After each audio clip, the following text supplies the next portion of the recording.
Thank you very much, everyone, for being here this evening. There's a lot of contention back and forth, and Elizabeth has some procedures we'd like to follow this evening. Let me know. That's our problem. I wish we had more microphones.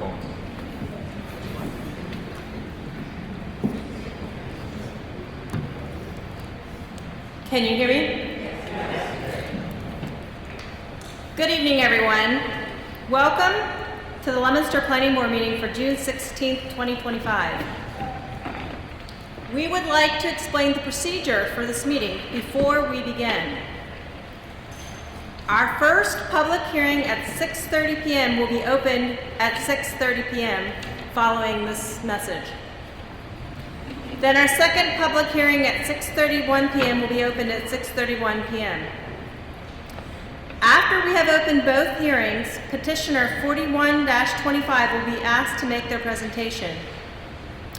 Once petitioner 4125 has completed, then petitioner 4725 will be asked to make their presentation. Once petitioner 4725 has completed, members of the planning board may have questions or comments before we invite members of the audience to comment either for or against either petition. Prior to inviting your comments, however, we will read into the record all written comments from individuals who could not be present for this evening. Anyone who wishes to speak may approach the podium. And I have to say real quickly, there's a sign-up sheet in the back. We need your name and your address on there so that we can get it clearly for the minutes that will be taken. And if you wish to speak, you can't have a letter written into the record and speak. You have to decide whether you want your letter to be written or whether you wish to speak. So when you come to the podium to speak, you must state your full name and address for the record. Comments will be limited to 2-minute time frame. I'll be keeping track of the time, and I have a card that indicates that you have 15 seconds remaining. To avoid redundancy, if a comment has previously been made by another person, you can simply state that you agree or disagree with what was mentioned.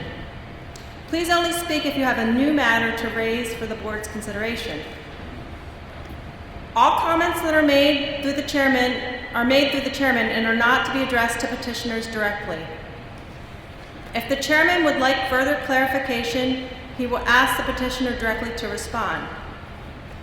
Once all public comments have been noted, the petitions will be discussed individually by the planning board.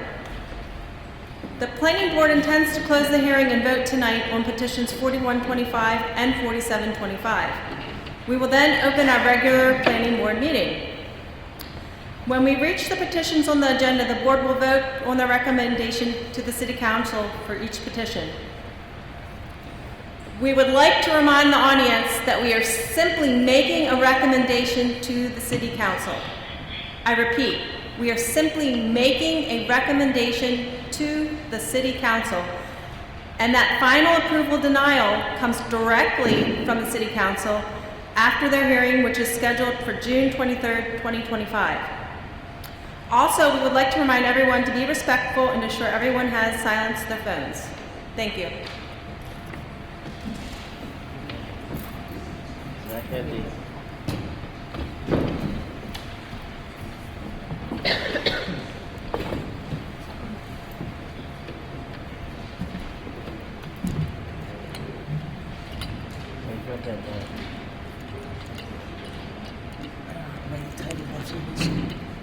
You want to speak to the podium?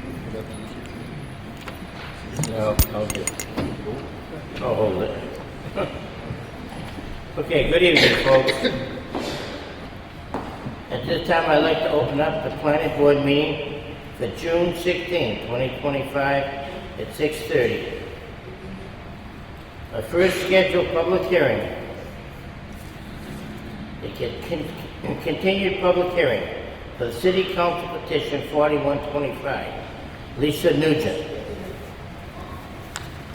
of 25 Beth Avenue, Leominster, requests that the City Council prohibit all horse and dog racing and any associated betting or wagering anywhere within Leominster, Massachusetts, by following the amended Article 1, Section 22-4, definitions, by adding the following definition: racetrack, any tract of land where horses or dogs are raced, and where any form of betting or wagering on the speed or the ability of horses or dogs are permitted or conducted. Amend Article 3, Section 2217, underlying districts, table of uses, under business use, to add racetrack as a limited listed use, and to add the letter N, not allowed, in every column for each and every district. Amend Article 3, Section 22-18, overlay district, table of uses, under business use, to add racetrack as a listed use, and to add to the letter U for underlying district in each and every column for each and every overlay district. The purpose of the zoning amendment is to prohibit commercial horse or dog racing anywhere within the city of Leominster. Continue the public hearing from 5/19/25. Can I have the representative? Said open both. Oh, that's right. I'm gonna open the second one at the same time, so we can discuss them both. The second public hearing, the public hearing for City Council Petition 47-25. Brian R. Falk, attorney, on behalf of Crossroads Office Park LLC, requests to adapt and propose Fairgrounds Overlay District zoning amendment to amend the City of Leominster zoning map to include the Fairgrounds Overlay District, FGO, consisting of the following parcels: 670 Mechanic Street, map 445-27, Leominster, Mass. 01453. 690 Mechanic Street, map 4451A, Leominster, Mass. 01453. 694 Mechanic Street, map 445-28, Leominster, Mass. 01453. And city landfill property of Mechanic Street, map 445-1, Leominster, Mass. 01453-2.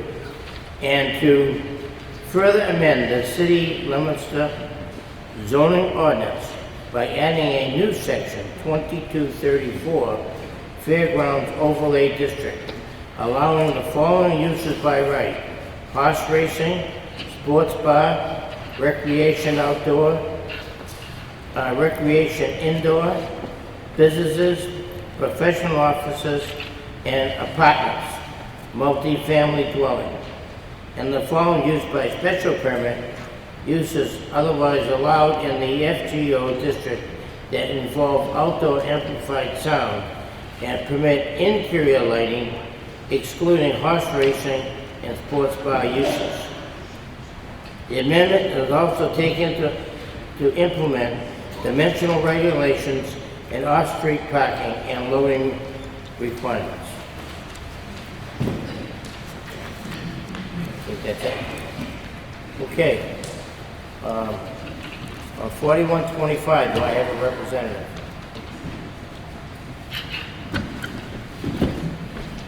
Yeah, once you take this over, we're gonna have to play games because we don't have a sound system for this.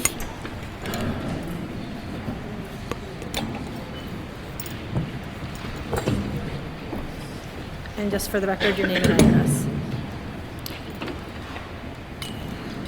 My name is Lisa Nugent. I live at 45 Beth Ave here in Leominster. I'm going to pretend all these people aren't here. Okay. I'm actually going to keep it a little bit short and simple. The petition is pretty self-explanatory. It looks to ban horse racing and dog racing within the city limits of Leominster. Dog racing was added to this because, as we're seeing with laws on the daily, things are being overturned. If we should vote this in, or this prohibition in, then it would be good not to have to revisit it if something else came our way down in the future. So that's why that's included. This petition was submitted back in March, and the intention was hopefully to get it to run through its due course before it got kind of conflated with this, because it should stand alone. The people that actually are for 4125, and there's quite a lot of them out here, agree that there's really no good place for this in the city of Leominster. If you are to research the acreage that's required for a 1 mile horse track, the minimum size limit is typically 55 acres. They have a site plan that shows that they're going to be utilizing something far less than that, about 22 to 25% less. Not to say that it can't be done, but just because you can do something doesn't mean that it's the right thing to do or the right way to do it. Sorry, I will look at my notes here. I sent you guys a lot of information that included information on, you know, the welfare of the horses, things like that. I'm hoping you all had a chance to take a look at it, so I won't harp on it here. And I'm going to go ahead and let other people who are going to get up and speak that have researched certain aspects of this to death. And they're going to have their say as well as me speaking up here. Pretty much, like I said, as this petition stands, it stands alone. There is a prime example as to why something like this should be included in the language of our zoning ordinances. I understand that we do have something in Article 3 at the very end of it that stipulates that if something is not listed as a permissible use, that it should be considered not permissible. Something like this, if we had something in the language of our ordinance, we might not all have to be here right now to try to address this. They might have looked elsewhere. But that's pretty much it. I know no special shows, no light effects or anything like that. I was keeping it short and sweet. Thank you very much for your time. Thank you.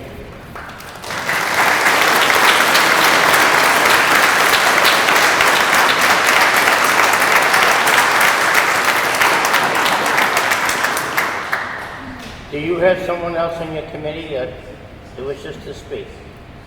I think everybody has signed up that wishes to speak. Other than Okay. that, if everybody hasn't signed up, please do so. Okay, we'll cover that later. Okay, presentation on City Council Petition 4725.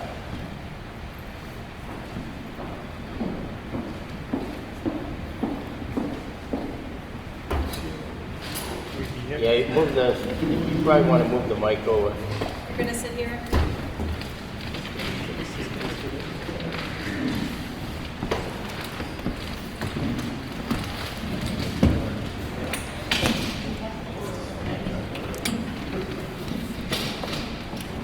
I make a motion to put the money in the budget for a speaker system here.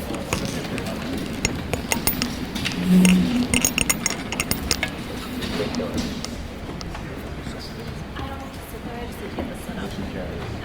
Yeah.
Okay, So, you ready?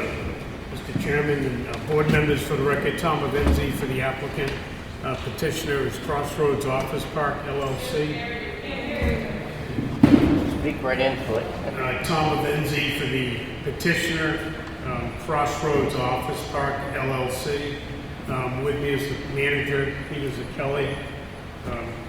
We have also with us from PHB, Brittany Gesner, who is a land development director at the engineering firm of PHB.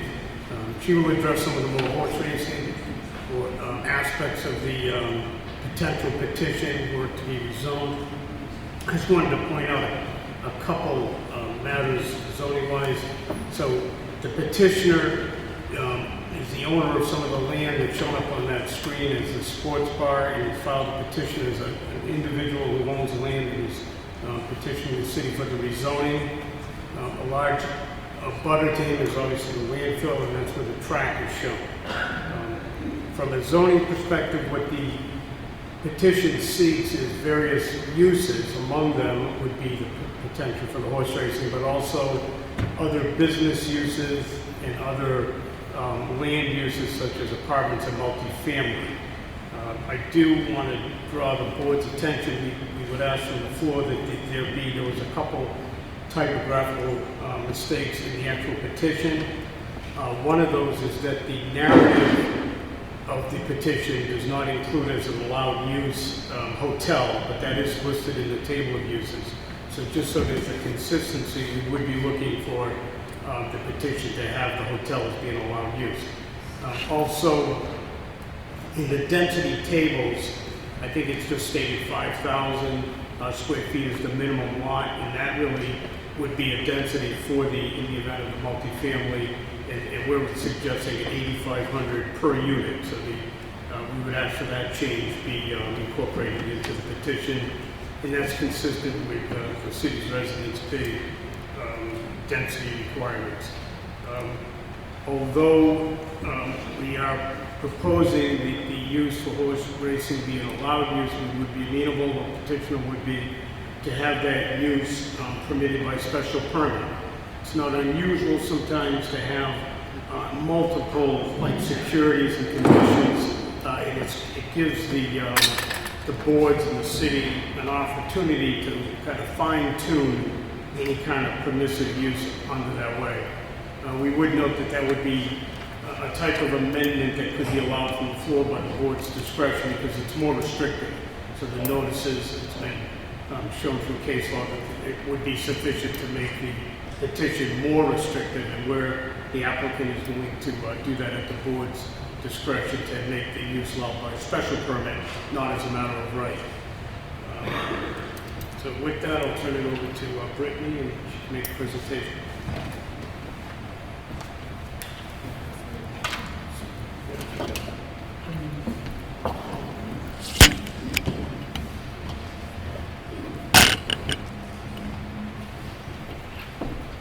Good evening. Can everyone hear me? Okay. Sounds good. My name is Brittany Gessner. I'm a civil engineer with PHB. The type of work I specialize in is site design and permitting of very large, complex, multidisciplinary projects, such as this one in front of you. As you're aware, today we're here to discuss a potential zone modification for this property. What you have in front of you is a conceptual site plan. It's a concept, it's an idea. It's something that we would like to continue to expand upon. We would like to collaborate with the city and the residents, hear people's thoughts and suggestions, work it into the project. This is just step one. As the board is plenty familiar with, I'm sure, but I will just state it from a public perspective. This is step one of a very long project, and this is one of the high-risk steps. So we would like to present our initial concept, share with you our ideas, see if you would like to engage in this discussion, and if you would, then we can continue on the path where we would advance the design, advance the documents to a much more detailed step in the process. So with that, I'll walk you through the concept that's in front of you. There's primarily two parcels that we're discussing. One is an approximately 30-acre landfill that is owned by the city of Leominster. The other is an approximately 12-acre parcel that is privately owned and commonly known as the Crossroads Office Park. Today, that Crossroads Office Park and the landfill are both accessed by vehicles off of Mechanic Street. Today, there is no vehicular access to either of those parcels off of the Leominster connector, which connects to Route 2 and 190 just off the corner of this page. What we've contemplated with this project is adding a fourth leg to the existing signal off of the Leominster connector immediately across from Nashua Street to provide vehicular connectivity to the landfill and Crossroads Office Park. That is shown in the yellow arrow. As you follow the yellow arrow, you can see the light blue line that goes about the middle of the parcel. On the left of that light blue line is the landfill that is owned by the city, and on the right is the limit of property that is under private ownership and is not portions of the landfill. Once you get into the site using that newly proposed roadway or driveway, depending on where that lands, we are proposing a 1-mile-long horse racing track. We are proposing to convert one of the existing office buildings into a sports bar or restaurant. We are proposing to maintain the other office building. We are proposing a potentially 120-unit residential building, which we understand there are already existing entitlements in place to allow for that development. And then we are proposing parking on both properties to support these uses. There will likely be off-site parking to support some of the larger events we're contemplating, but the details of those are to be figured out as the project advances. Under daily use, this site would be used for an office, a restaurant, and residential uses that would be entirely accessed off of the Leominster connector. The only vehicular access we would anticipate off of Mechanic Street would be emergency access as required by the city and or the state. As part of the horse racing component of the project, we are contemplating 2 weekends a year there would be race days. These would be larger scale events that would have a detailed event management plan that we would spend a significant amount of time working through with the city and the state what the management of those events look like, including on-site parking, off-site parking, traffic, and public safety. The remainder of the year, we would envision this to be an outdoor amenity space that could be used by the general public as agreed upon between both the city and the proponents of this project. Because of the existing landfill, we are proposing that all permanent buildings and structures would be located on the privately held portion of the project. We are not currently anticipating any permanent or proposed structures on top of the landfill. There will be work on top of the landfill to regrade the site and to modify the cap and the gas collection system. All of that work would be in accordance with Mass DEP requirements and permits, and there would be a significantly long permitting and review process with the state to approve the designs for that work. As I mentioned at the beginning, this is step one of what we hope to be a very long process with both the city and the state. On the state side of things, we will need approvals from the Gaming Commission, the Office of Energy and Environmental Affairs, which will include about a year-long NEPA review process. The NEPA review process is designed to be a public process where we solicit input from the public and we incorporate that into the project, with at least 3 separate steps where we would be filing a document, requesting public input, and responding to all of those comments. There will be a lengthy permitting process with Mass DOT, as Mass DOT does own this portion of the Leominster connector, and Mass DOT will regulate and require the details of the event day management plan, which we would put in place for those larger scale events. There would also be a lengthy process with Mass DEP regarding the landfill post-closure use. There will also be a lengthy local review process. If we can continue, this will certainly not be the last time we speak with you guys. We'll be in front of the planning board for a variety of permits. We will be in front of the Conservation Commission for a variety of permits. To get through those review process at the local and state levels, we will be completing a wetland delineation, a survey, geotechnical explorations, a site design, a landscape design, stormwater management design, traffic impact and access study, and many more. Thank you for the time, and I look forward to continuing the conversation with you.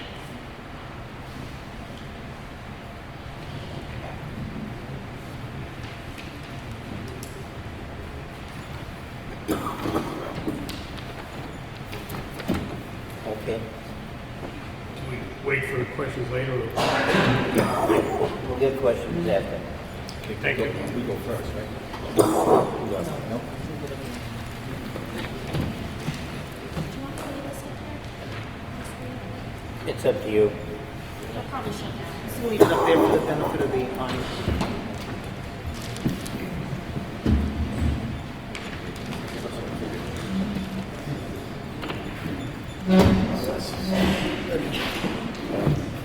There you get the microphone.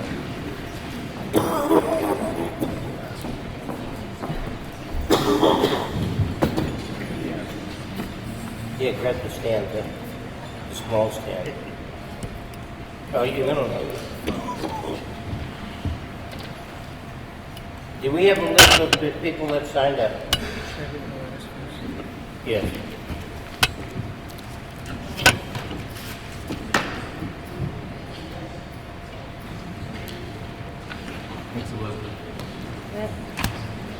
Good evening. As our planning director mentioned, before we open the hearings, the outline for this evening, the next step is to read letters into the record that were sent to the planning department. But before I do so, and I'm going to read them in the order that we received them.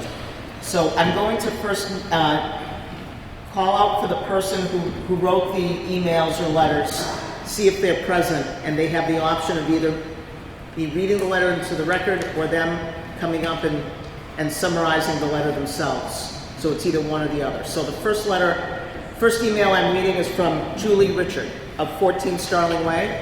Is Miss Richard present?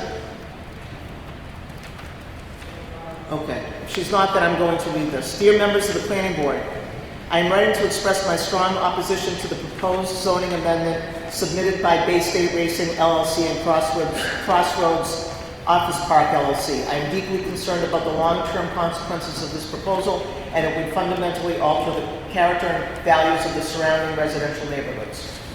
Key concerns: gambling and gaming activities. The newly added definitions for horse racing and sports bar include wagering on live and simulcast races, along with other gambling activities licensed by the Gaming Commission. Introducing gambling-related entertainment into a predominantly residential, family-oriented area raises serious concerns about public safety and quality of life. 2, lack of development safeguards. The dimensional regulations proposed in the specific section of the FGO district are alarming, with no height limits, no maximum impervious coverage, and no minimum frontage or width requirements. This proposal eliminates critical safeguards. It would open the door to high-density, disruptive construction that could overwhelm local infrastructure and negatively impact the environment. 3, zoning map changes and traffic impact. The proposed rezones of the certain parcels on Mechanic Street into the FGO district would place additional strain on an already congested area of Leominster. This change would increase traffic and create compatibility issues in a neighborhood not designed for such intensive use. 4, lack of transparency and public engagement. The rapid advancement of this proposal and its departure from standard zoning practices suggests that public input is being sidelined in favor of commercial interests. Responsible development requires transparency and genuine community involvement, especially when the proposed changes will have far-reaching impacts on residents' daily lives. I respectfully urge the planning board to reject the proposed FGO and its associated zoning amendments. Leominster deserves thoughtful development policies that preserve and protect our neighborhoods and not undermine them. As proposed, the FGO does not meet the standard. Thank you for your time. Sincerely, Julie Richard, 14 Starling Way.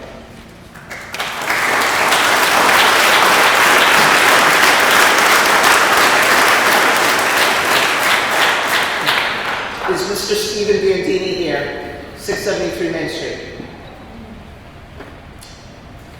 He sent an email to the planning department saying, I'm in favor of the proposed fairgrounds at the capped landfill. Is Elizabeth Johnson here, 158 Tisdale Street. Elizabeth Johnson writes to the planning department, it's a win for Leominster. Is Karen Valeri here, 639 Mechanic Street? Yes, would you like me to read it or would you like to speak? I would appreciate it if you read it. Sure. Dear Planning Board for the City of Leominster, I am writing to express my opposition to the Fairgrounds, also known as Bay State Racing, building a horse racetrack on the capped-off landfill at the City Connector site. I support petition 41-25 submitted by Ms. Nugent and denounce petition 47-25. I'll say it again, she supports 41-25. I have lived at 639 Mechanic Street for the past 27 years. The city has provided a methane detector in my home, and I appreciate that Woodard and Curran that they come to calibrate our unit every quarter. We have never experienced any issues pertaining to methane. I am, however, concerned with the plans that the Fairgrounds is proposing. The Fairgrounds cannot dig into the capped-off landfill. However, and please pardon my lack of expertise with this, you will see methane vents cemented in large concrete circles on the field. This leaves me wondering, what would they do with the methane detection system in place? I have heard that if approved, the Fairgrounds would have to build up to the highest point on the landfill.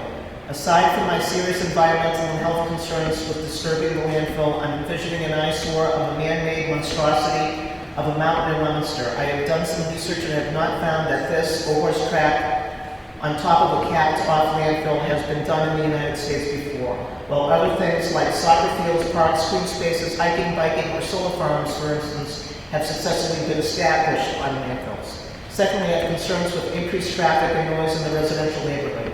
The traffic expert who spoke to residents back in February called the Leominster Connector the Lowell Connector twice. I do not trust that the Fairgrounds will have our best interest at heart. Living on Mechanic Street over 27 years, I have witnessed a great deal of speeding and increased traffic with folks cutting through to get to Route 2 east and west, Route 70 as well as Orchard Hill Park. I can't imagine a tourist site in the form of a horse racetrack as well as a large apartment complex consisting of the off-track bedding and a restaurant would solve any of our traffic issues. Lastly, I have concerns about regarding the potential change of the landscape of Leominster if the Fairgrounds is allowed to set up operation. I consider Leominster to be family-friendly small city. Families are attracted to Leominster because we have academically noteworthy schools and teachers, many churches, and numerous free family-friendly events. I recently met a young Hispanic man not long ago moved to an apartment near me on Mechanic Street. He told me his family moved to Leominster from Worcester for a smaller town feel. This is a common theme of those Leominster residents opposed to the Fairground. I appreciate your time and willingness to read this lengthy email. Thank you for your commitment to the city of Leominster. Just before I sign off, this is me talking. I just want the public to know that Ms. Valeri, when she writes Fairgrounds, has them in quotation marks. Best regard, Karen Valeri, 639 Mechanic.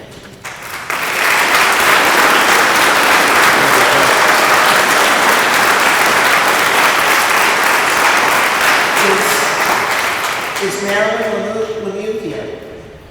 Marilyn, would you like to speak or would you like me to read the letter? Marilyn Lemieux at 149 4th Street. Dear Planning Board, I'd like to state that I'm in favor of 4125 and banning horse dog racing and against 4725 for the zoning overlay for the Fairgrounds. Number one, the possibility of leakage of that landfill should be considered before it is tampered with. We cannot wait for this proposal to be passed before the landfill is tested and examined by all professionals. If these studies cannot be done prior to the acceptance of this project, then there will be no going back, because I believe the developer will do everything in his power to get it passed, whether it's safe or not. Number two, animal abuse is prevalent in the horse racing business. All you have to do is research it. Just recently, a jockey was fined on the recent Kentucky Derby day because he whipped the horse too many times. While this may be a small infraction, there are many abusive actions done by trainers and jockeys. Here's one site you can check out, but there is much more, and it's horse racing Ron's action group on Facebook. Number 3, this will implore much more traffic in the core of our city onto Mechanic Street. I don't believe one entrance in and out is going to deter those who will just reroute themselves on to the upper end of Mechanic Street or other streets in that neighborhood. With 1,500 people they expect at the races and daily visitors in the betting casino, one way in and out is not going to be sufficient. Additionally, how do we expect to keep out those people who truly want to dine out and shop in our city during any day of their events? Presently, I count 40 cars each time I try to drive out of my road onto Mechanic Street in the French Hill area. Number 4, I deeply feel for the abutters of this landfill. Would you like to have not only a racetrack, but an online betting casino across the street less than 50 feet away from your house? Take a ride to New York where they have these and see the degenerates that hang out in front. More people, more police details will be needed just to keep them away. Additionally, how many of you have kids that you would want to see spend their hard-earned money walking into one of these once they turn of age? 5, we are fully aware of the group that is looking to add another zone to our city to accommodate a casino plaza high-rise right near Walmart. Why would we want 2 gambling areas in our city? We would no longer be considered a former plastic city, but now a mini Las Vegas. Thank you, Marilyn.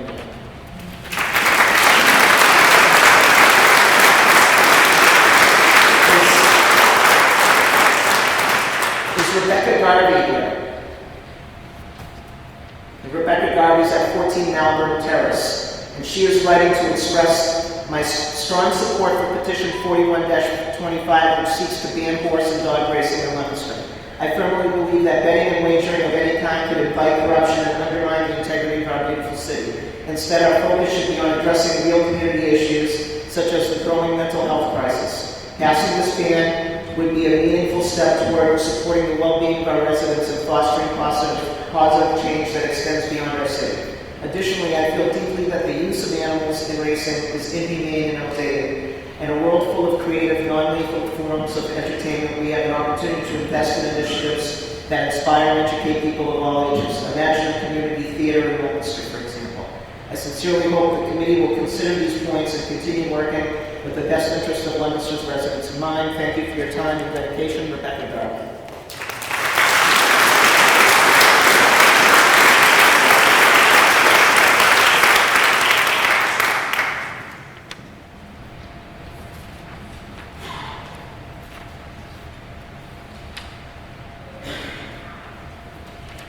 Yeah, I couldn't figure that one out. The last page, I think. Is this Christine's? Yeah. Christine's letter? The very Yeah, last. it's right here. Oh. Is Christine Richard here?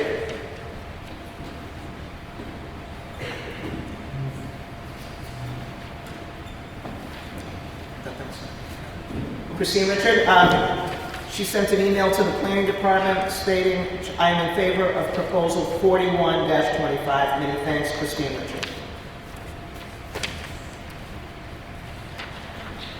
Is Bev Keelace here? Yes, hi. Would you like me to read your letter? Okay, I'm just trying to find, oh, I see, it goes on the second page on the back side. Okay. Dear Sir, Madam, I am writing to you to implore you to reject petition 4725, a request to adopt the proposed Fairgrounds Overlay District zoning amendments regarding Crossroads Office Park in Leominster. The Fairgrounds proposal includes constructing a horse racetrack on the landfill abutting Crossroads Office Park. NEPA has not authorized any development on the Mechanic Street landfill in the past, due in part to the nature of the potentially lethal chemical compounds disposed of there by the local plastics industry in Leominster, which included Borden Chemical, Solar Chemical, Foster Grant, and DuPont, just to name a few. Add to that fact that the landfill sits in a swamp, wetlands, abutting the Nashua River, and was filled in and capped without a bottom liner. The hundreds, and some have speculated thousands of 55-gallon metal drums dumped there were filled with toxic chemicals, including vinyl chloride and benzene, both known carcinogens.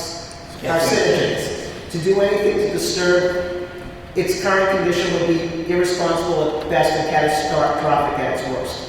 Then there is the prospect of entering into a lease agreement with Bay State Racing. Perhaps if Richard Fields of Bay State Racing, former managing member of Suffolk Downs, had not been sued by the United States DEP in Boston in August of 2012, where the, quote, racetrack allowed polluted wastewater to discharge into a tributary of Belle Isle Inlet and Boston Harbor, end quote. Perhaps he had not been held liable for, quote, violating the Clean Water Act, end quote, right here in Massachusetts, and, quote, agreed to pay a civil penalty of $1.25 million without any admission of liability, end quote, citing, quote, he was not involved in the daily operations of the racetrack and therefore was, quote, familiar with the specifics of, was not familiar with the specifics of the DEP's findings, end quote. Perhaps this fact just demonstrates his lack of knowledge regarding environmental dangers and also displays his personal lack of concern for any consequential environmental violations. This shows me that he won't be here when the issues arise at the fairgrounds and that he will be more than happy to be sued and subsequently fined. But by then, the damage to our city's environment will have already been done and it has the potential to be catastrophic. Richard Fields' past as the defendant in multiple lawsuits prove that he repeatedly violates legal obligations and is quite comfortable being brought before judges over and over. You may ask yourself why. Well, in my view, if you lack the moral fortitude required to operate your business in an ethical manner and instead of following the law, you get away with violating them by writing out checks, then you might be the type of person I would recommend the city of Leominster stay far away from. Thank you in advance for allowing me to express my concerns. Thank you for your time. Sincerely, Beverly Keeles, 497 John Appleseed Lane.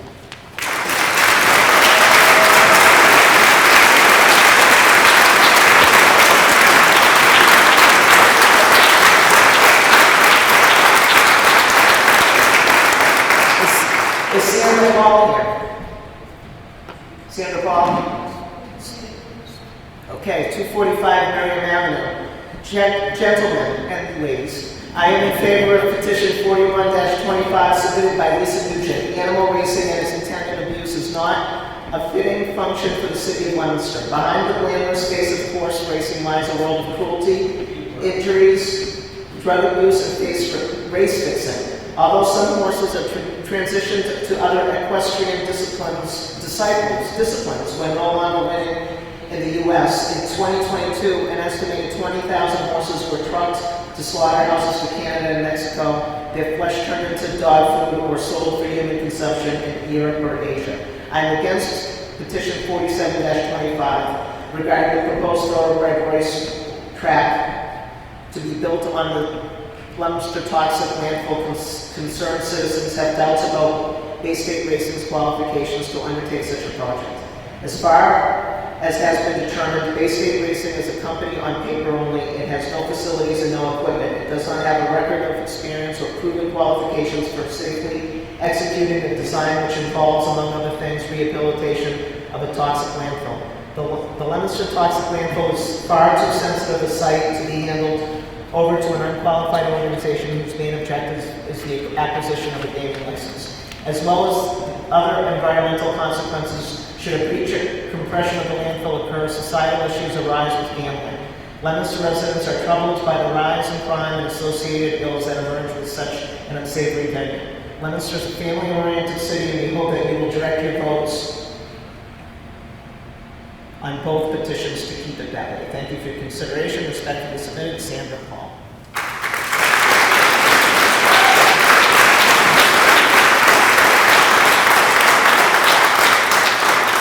Stephen White here. Stephen White of 35 Scenic Drive. Dear Planning Board members, I'm ready to inform you that I am against petition 47-25 Fairgrounds overlay. My concerns, which are shared by many other residents in the city, are related to the negative impact to the city and its residents, as well as the abuse of animals used to support development of a gaming casino operation in the city. One of my biggest concerns is the lack of thorough traffic impact assessment resulting from an estimated 5,000 people per day traversing the Mechanic Street to connect it to enter and leave the fairgrounds property. Traffic coming into the city on Route 2 West and north on 190 are already problematic. Adding another several thousand vehicles will only create additional traffic, congestion, and safety issues. Additionally, cars traveling on Route 2 East coming off Route 2 to 190 taking the Nashville Street exit will create traffic issues on the off-ramp and on Nashville Street to the connector. All the additional traffic that will be created will only make a bad situation worse. The city really needs to create or update a long-term traffic plan that incorporates the additional traffic anticipated from the potential development of the mall at Whitney Field and the additional affordable housing being planned in the area of the MBTA commuter station, which is a short distance from the Buchanan Street connector. Thank you for your consideration. Stephen Wall.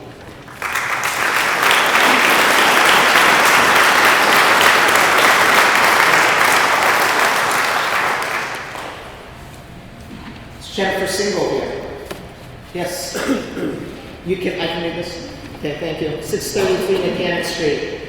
My name is Jennifer Single. I reside at 633 Mechanic Street. I'm reaching out regarding my strong opposition to petition 4725, the Fairgrounds Overlay District proposed zoning amendments located on Mechanic Street in Leominster and the city landfill property off Mechanic Street. I have lived at this location for 24 years. I'm a direct abutter to the proposed site. It is a neighborhood of families. A gambling facility and a sports bar do not belong in this neighborhood. Studies have shown that gambling and alcohol are tied to addiction, impulsive decisions, crime, drug use, and other illegal activities. A facility like this will attract individuals who are battling these diseases into our family-friendly neighborhood and put those of us who reside here and our property at risk. I'm concerned that these individuals will also be driving on our roads. A person who is trying to avoid traffic or the police will not use the Leominster connector. They will travel the back roads, also known as Buchanan Street, and the side streets. My home has had property damage due to accidents related to speed and alcohol use. I only see this increasing with the influx of drivers this project will bring to our neighborhood. Our street is not changing. It will also be a series of hills where momentum naturally carries drivers faster, making them more susceptible to accidents, especially to those who are under the influence and not familiar with the road. Another concern I have is the fact that the parcels indicated in the overlay district contain an area of wetlands and a tree canopy. This is a habitat for many species of migratory birds every year, including birds of prey. These birds are protected by both Mass General Law and federal laws. I've been watching these birds nesting in this area for years. I also want to reach out regarding my support of 4125 to prohibit all horse and dog racing and any associate betting or wagering anywhere within the city. As a society, we have evolved. Many practices that were deemed acceptable in the past no longer are considered humane. How is whipping any animal acceptable? Why is it criminal to harm a family pet, but acceptable to harm an animal for entertainment and profit? Massachusetts has been actively enacting animal welfare laws since 1641 and continues to this day, with most recent welfare acts signed into law this past April. I would hope that Leominster continues to champion animal welfare laws. Appreciate you taking your time to consider my point of view. If any member has any questions, please don't hesitate to reach out. Thank you. Jennifer Single, RDH.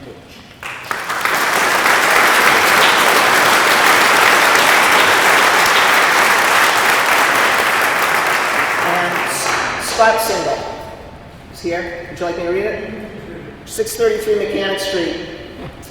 I have lived at this location for 24 years. I'm a direct abutter to the proposed site. I'm reaching out regarding my opposition to petition 47-25 located in the city of Leominster and the landfill itself. This would change the landscape of our neighborhood and community, changing our small town feel and the very social fabric and values the city of Leominster has always fostered in the past. This has been proposed as an agricultural project. It is not. It is a few profiting at the cost of many. Ours is a neighborhood and family where children play. A gambling facility has no place in our neighborhood. Studies have shown that gambling and alcohol are tied to addiction, impulsive decisions, crime, drug use, and other illegal activities. A facility like this will attract individuals who are battling these diseases into our family-friendly neighborhood and put those of us who reside here in our property at risk. When you factor in the consumption of alcohol by people drinking in an adrenaline-fueled state, leaving angry or distraught because they just lost their mortgage payment. You added a distracted driver to the mix, which also puts lives at risk. I've already had to file a police report against those trying to intimidate the residents of our neighborhood. There is also the matter of odor. Horses don't smell like petunias, and if the chief showed us anything, that it is that there will be days when the odor will be so pungent that you can't open your windows. While the mayor may have enjoyed the sheep, I can tell you that the tax-paying abutters did not. The constant smell of animal urine and feces can carry quite a distance, as is evident each season Go Farm spreads manure. There is also the matter of noise. Thousands of people cheering and PA systems blaring 200 feet in front of our home will destroy the tranquility of our as well as our neighborhood. The sound from these events can carry for miles. This means that most of the residents of Leominster will hear this, not just the abutters. On the matter of water conservation, which our city has been subjected to, I must question how much water this project will consume. Would the fairgrounds be subject to the same water bans as the rest of the residents, and would not watering the track or parking lot turn it into a dust bowl? There is also the matter of traffic. I lived in Florida for 5 years, where I lived and worked next to the Pompano Cardinals racetrack, which has since been demolished. The public has been told that this will only affect the town on weekends. I can tell you that is a false statement. Thursdays and Fridays were the worst during rush hour traffic because they were paydays. While there may not be races on weekdays, you can be sure that they are still betting on paydays. We all know that Route 2 190 split is already constantly getting backed up. It is only 0.8 miles from both off-ramps to the proposed entrance.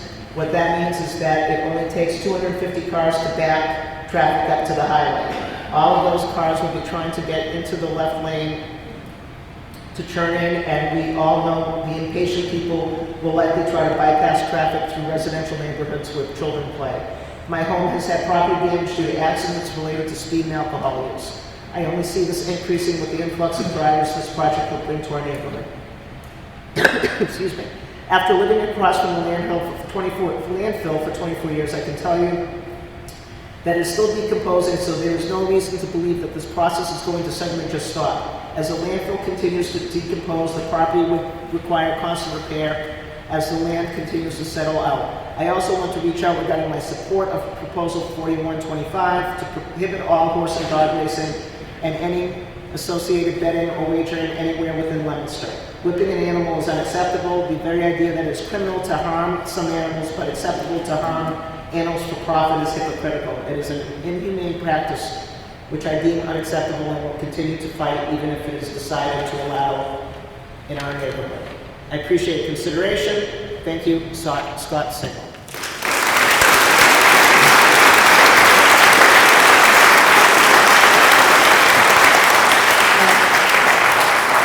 Is Nancy Kloski here?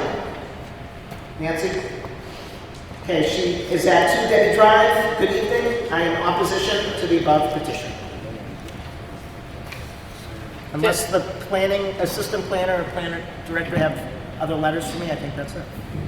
Do you have any new letters? I do not. Okay. Okay, at this point, Just quickly, for the record,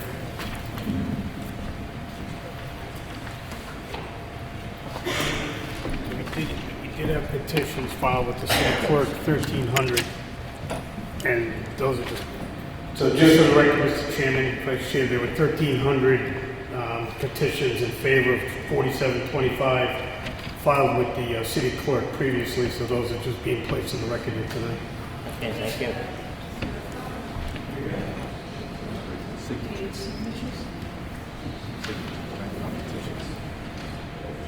And that was 1,300 signatures in favor. Okay, I'd like to now open this up to the floor. No, the floor. Okay, I'd like to open this up to the floor, and I'm going to try to go back and forth if I can to anyone that wishes to speak at this time. The gentleman was quick. Do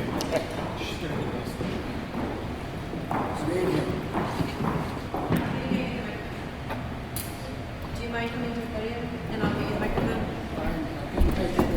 Can you sit? Do you want to sit? Are you more comfortable sitting? No, I can stand. I hope. That's We're gonna I'm gonna bring If I it to you. fall I'm gonna down, bring- you're gonna help pick me up though. Oh, yeah. Okay, we can do that. Did you sign the sheet, sir?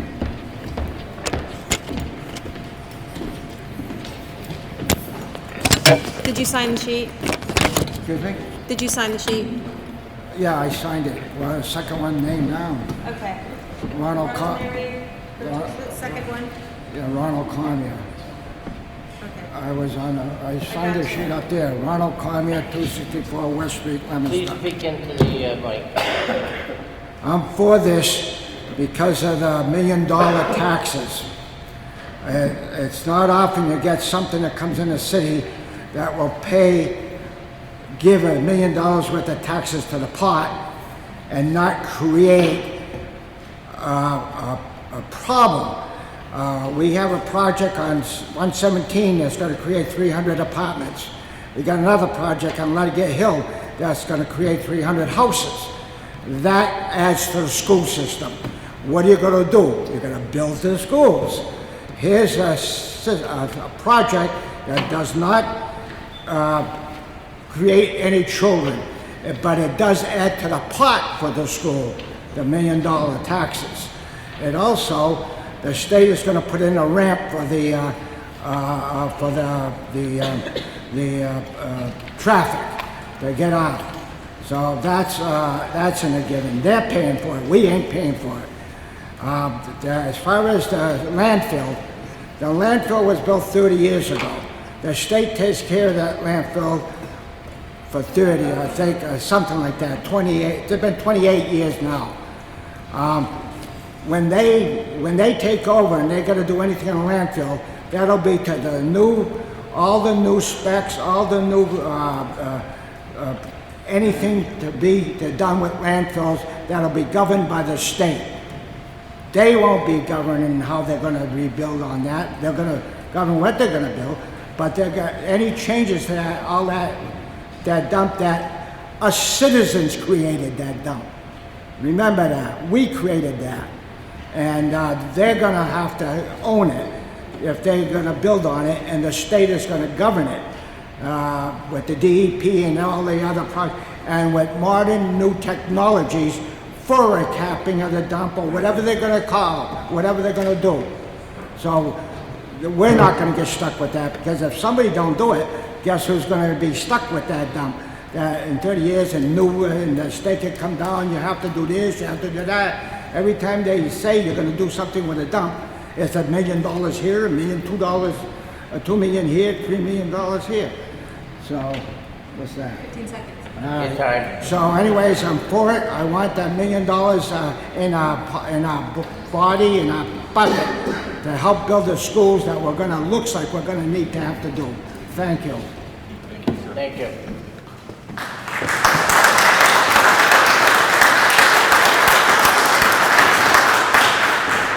Someone in opposition? Woman over there?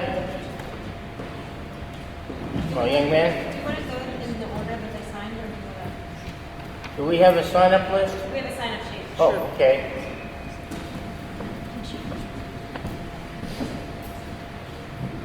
Lisa Nugent was the presenter, so she was. I'll take it as that, this is it. We already have it, right? I'll get you to sign up. You'll have to come up and sign up.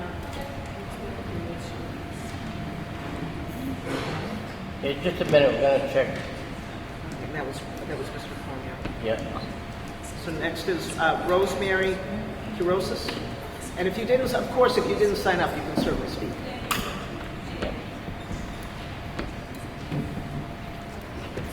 Good evening. I'm Rosemary Terusas, and I live at 7 Southers Crossing here in Leominster. Regarding Proposal 4725 zoning overlay for the fairgrounds, I'm concerned about the cumulative impact of traffic, noise, light, and odor pollution that will affect our neighbors on Mechanic Street from the proposed racetrack. In considering sustainability, probably the most important factor to consider is our freshwater resource. As you know, the Massachusetts Drought Management Task Force is responsible for collecting drought statistics and creating a drought management plan. In 4 of the last 6 years, our central region has been designated as having at least 1 month of critical drought status. According to Massachusetts State Water Management Plan, the recommendation for counties at critical drought level is to ban all non-essential outdoor water use. Undertaking a project that would require a minimum of about 27,000 gallons of water per week, just watering once a week, to keep the grass green is not sustainable or sensible land use. Additionally, irrigation over a capped landfill raises the stakes for degradation of the existing cap, groundwater contamination, and contamination of the natural river with fertilizer, herbicides, and horse urine. Finally, I'm also concerned about the potential loss of the landfill site as an Article 97 legislation open space. I think additional information needs to be provided to the city regarding what implications there is and what could be if we are out of compliance with the current Executive Office of Environmental Affairs Article 97 policies. For these reasons, I'm against Proposal 4725 to adopt the proposed Fairgrounds overlay. On 4125. Okay. So, and really quickly, for 4125, a prohibition for all horse and dog racing, as a community, we should be against this proposal because there's strong evidence of a dose-dependent relationship between exposure to gambling and problem gambling. And I'm happy to share references for you, okay? Thank you.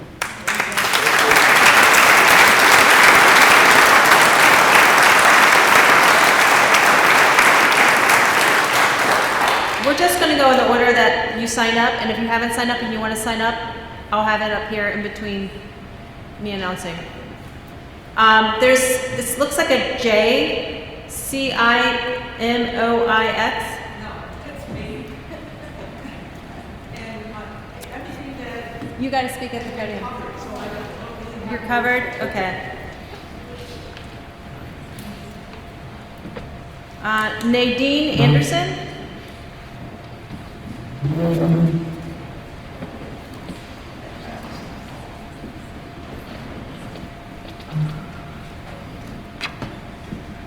Good evening.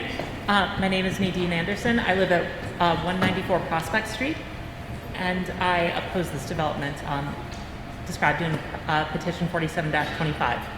Compared to other redeveloped landfills in Massachusetts, the Fairgrounds project ranks Please poorly. speak more into the mic. All right, thank you. Compared to other redeveloped landfills in Massachusetts, the Fairgrounds project ranks poorly. It would be the only project that would hand over site control to a private corporation at the very end of the requisite 30-year monitoring period, after taxpayers had already absorbed the costs associated with capping, maintaining, and surveilling the site. Its public amenities are negligible, and communal access is restricted by the developer. No other landfill redevelopment involves piling over 20 feet of fill over such a large area. It would be the only site in the state where a developer would attempt major construction on top of a 30-year-old cap. Most landfills on swamps emphasize wetlands restoration during redevelopment. The Fairgrounds instead proposes to further erode wetlands surrounding the Nashua River and would level 100-year floodplains on the site, making our city more vulnerable to extreme weather events like the 2023 flood. It requires stripping the site of its Article 97 conservation protections. Proponents for the Fairgrounds have argued at city council meetings that the track interior represents open space. This misrepresents how open space is defined by Article 97. An undeveloped site with conservation value and natural scenic qualities, a flat grass lawn does not fulfill this criteria. Relative to other redeveloped landfills, the Fairgrounds would be a low revenue generator, producing only $7.5 million per year by their own economic impact analysis. A solar array in Canton generated twice as much revenue for the city on half as much land. It is not an appropriate location abutting a neighborhood, river, and landfill, and redeveloping the site will require exponentially more consideration, community involvement, and forethought. And I urge the rejection.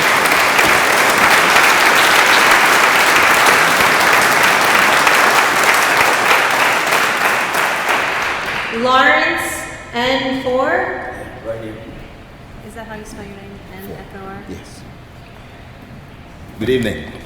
Thank you very much for giving me the opportunity to speak. I'm Lawrence N4. I'm from 69 Shalimar Drive. I'm a resident in Leominster.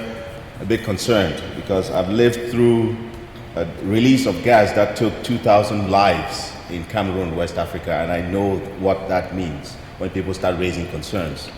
We don't have in-depth study of what horses would do on a landfill when they run around.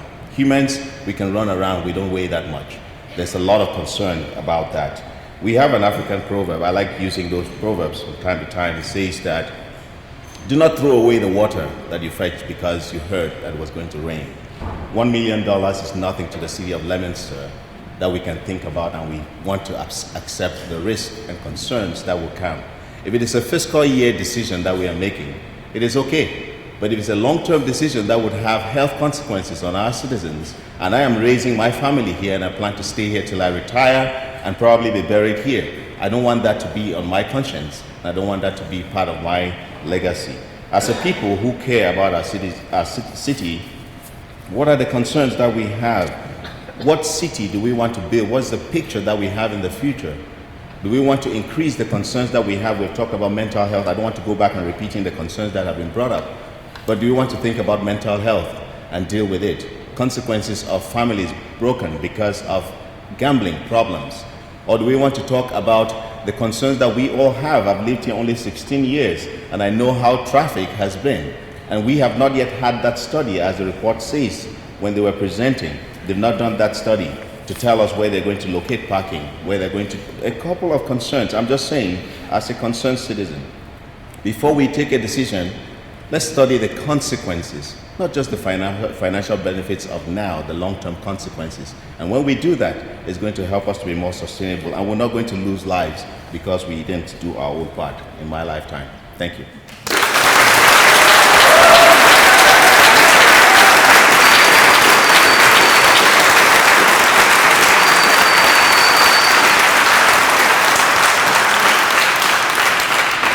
Scott Singel. Already taken care of. Mr. and Mrs. LaFave. 41 Pleasant Street.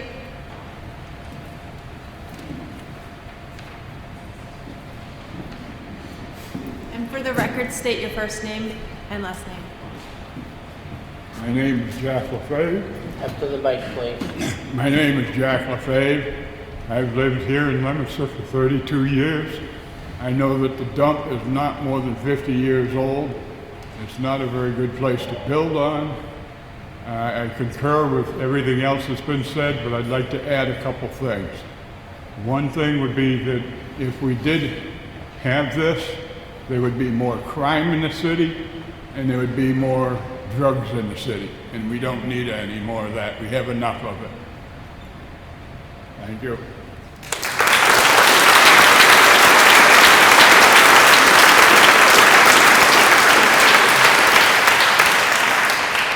Okay, this one I can't read the handwriting. It looks like maybe Sal or Cal. First letter M, living on Cedar. You signed after Mr. and Mrs. LaFave? Can't read it. It's a signature, it's not a printed. Okay, next we have Jace Connor.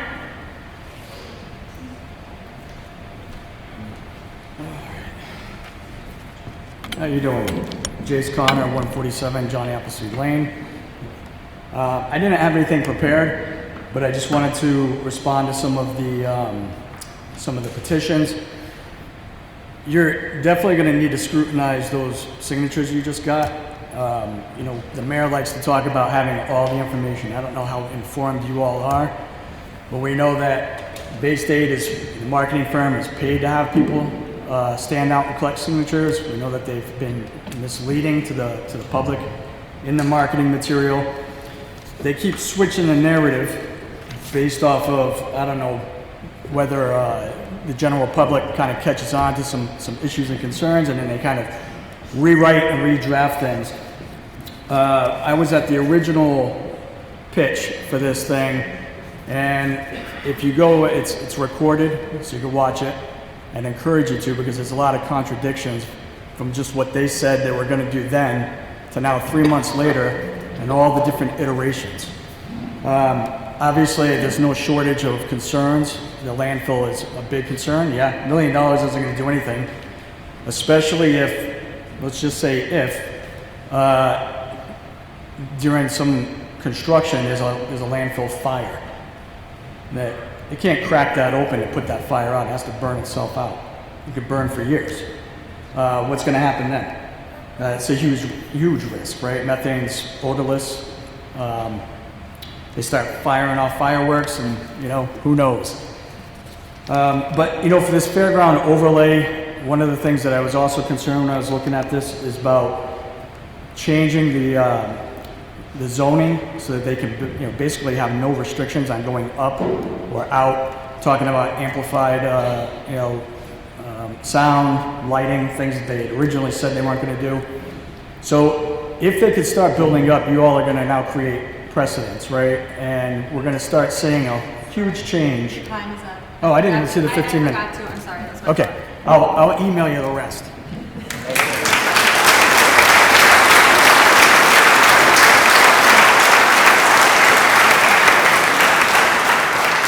I just want to confirm with the chairman, are we hearing only Leominster residents speak, or are we opening to anybody? Leominster residents. Okay, I have to apologize. We didn't mention that in the beginning, but there are some folks on here that I'm not going to read because they're not Leominster residents. Philip Valeri.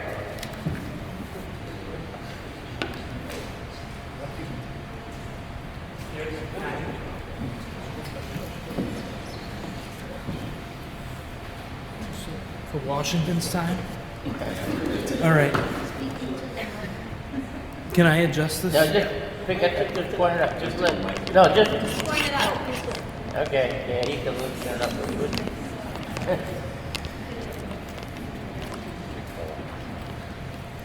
Hi, good evening, all. I'd like to go along the same lines of what other people have been saying in terms of the vagueness of the people that are presenting this and how they change their narrative and change what they're presenting on different dates based on what's most convenient for them and the angle they need.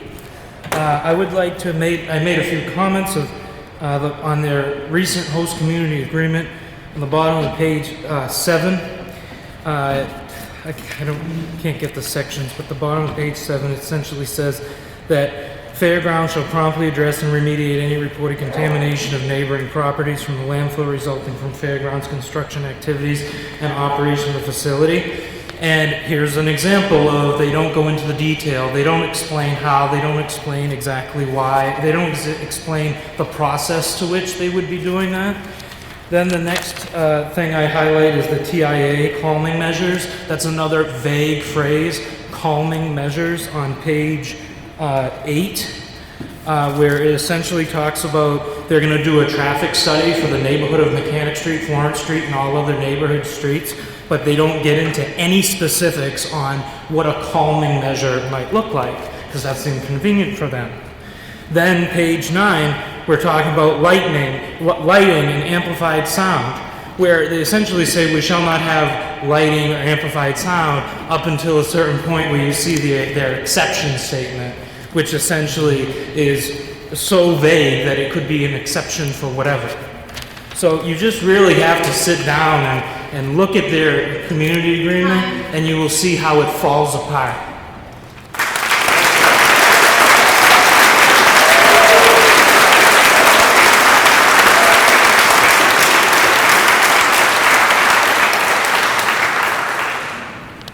He's really strong. I can't get it. Call him back. I need you to help me get this back.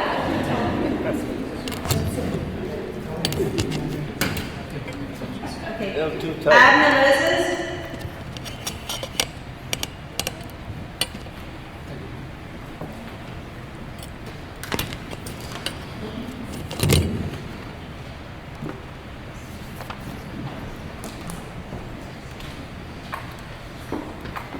Good evening, Abijah Moses here from 390 Johnny Appleseed, Leominster. I am in for the Fairgrounds, part of a cricket group here with 2 coaching academies. And every time my kids who we coach go to Houston or places like that, they fall short. and speaking to the fairgrounds community up here, they said that they'll have cricket fields, which will help the kids who we coach to get to the next level. That's one part of it. And the other part of it, when I hear everybody here speaking about gambling, just take your phone into your app store. There's a bunch of gambling apps. What are we going to do about it? So it's all part of how we grow as a community, and if we can make a difference, I'm all up for it. Thank you very much. Thank you.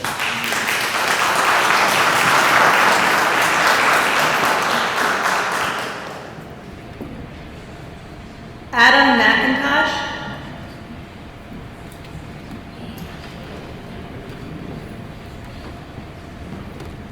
Good evening, everyone. I'm Adam McIntosh. I'm a resident at 58 Viscaloid. I'm here to say that I stand by the fairgrounds. As a union member and a resident here, I see an opportunity for good paying jobs, fair benefits and wages, and for benefit working class citizens like myself. Thank you.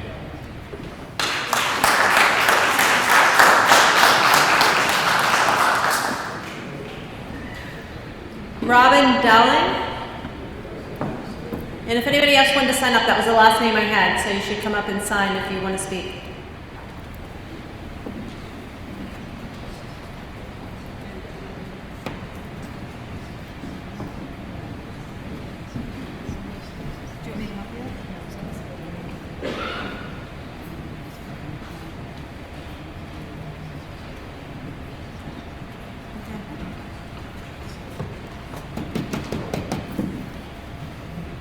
Good evening. I wanted to thank each one of the board members who are displaying and conducting themselves professionally, and I thank you for your time and your attention and your respect and the opportunity for all of us on both sides. I do want to point out that I feel as if one of the board members here is being very disrespectful and rolling their eyes. And I don't normally do this, so please bear with me. But I felt I need to draw this to the attention in case the camera has not caught it.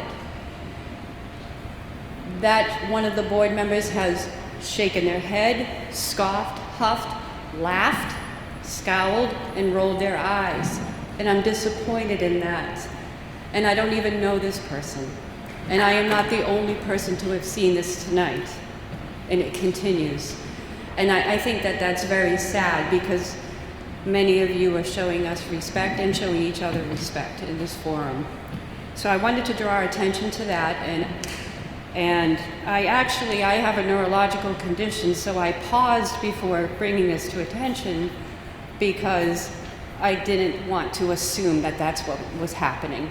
But it is very clear. And I would hope going forward that does not happen again, and it is only after comments are made from the people that are against the racetrack. And it is very, if anybody wants to raise their hand who has seen it, they can raise their hand. So I ask that you please, thank you, I ask that you please help address each other and continue to give us respect. As for us, we're feeling a little irrelevant in the mayor's position, as he clearly advocates for this project, as he also clearly advocates on social media as well, and I don't think that's helpful for the community. If we could just elevate this within our community for both sides, I would appreciate that, because I think respect and deference is.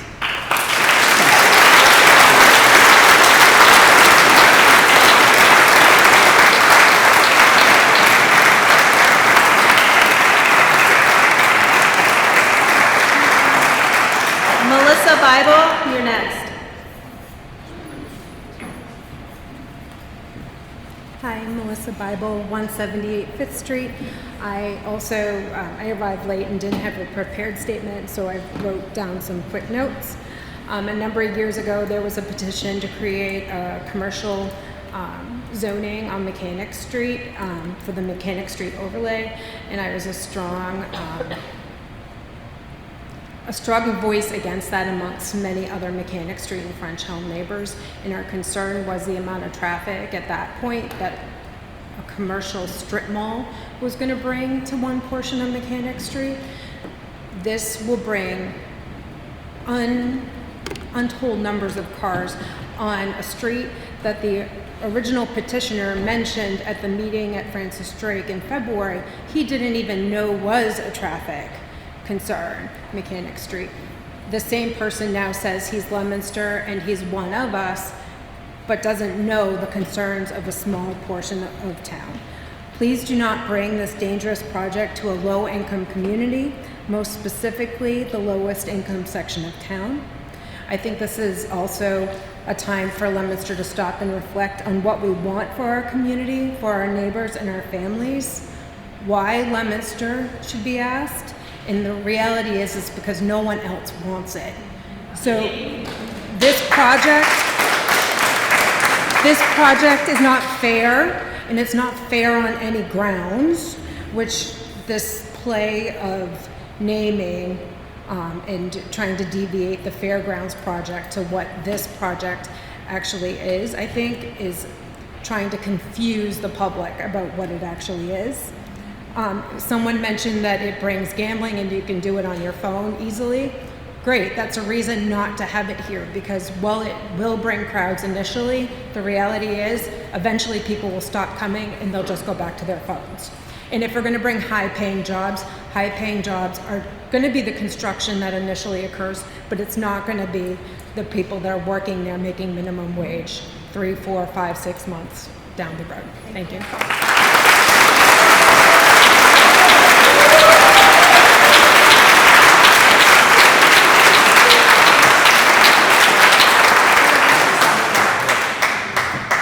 Hello, my name is Jay Bedravich. I'm a homeowner at 40 Regina Drive in Leominster.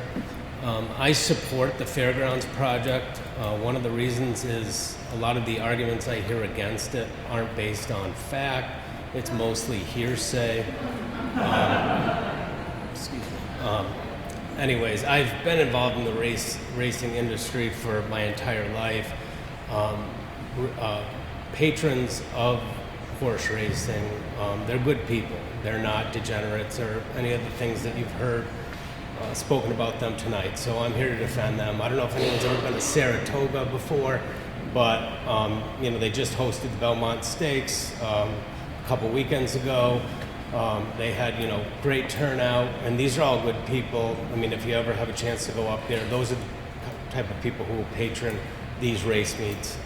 Quality horse racing, quality people, and then additionally, I'm hearing, no one's interested in this, horse racing's antiquated, etc. But then I'm also hearing there's going to be all this traffic, and everyone from everywhere is going to come here to go there. So which one is it? Likely it's going to be somewhere in the middle where there's going to be people attending, but the traffic won't be too bad because it won't be crazy. And I just wanted to let my opinion be known, and just please keep an open mind to this project. Thank you.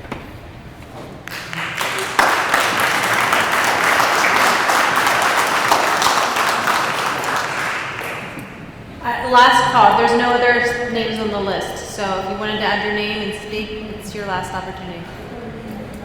Hold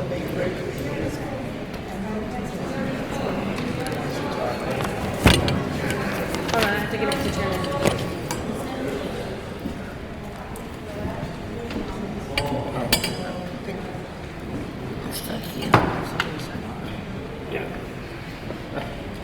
Okay.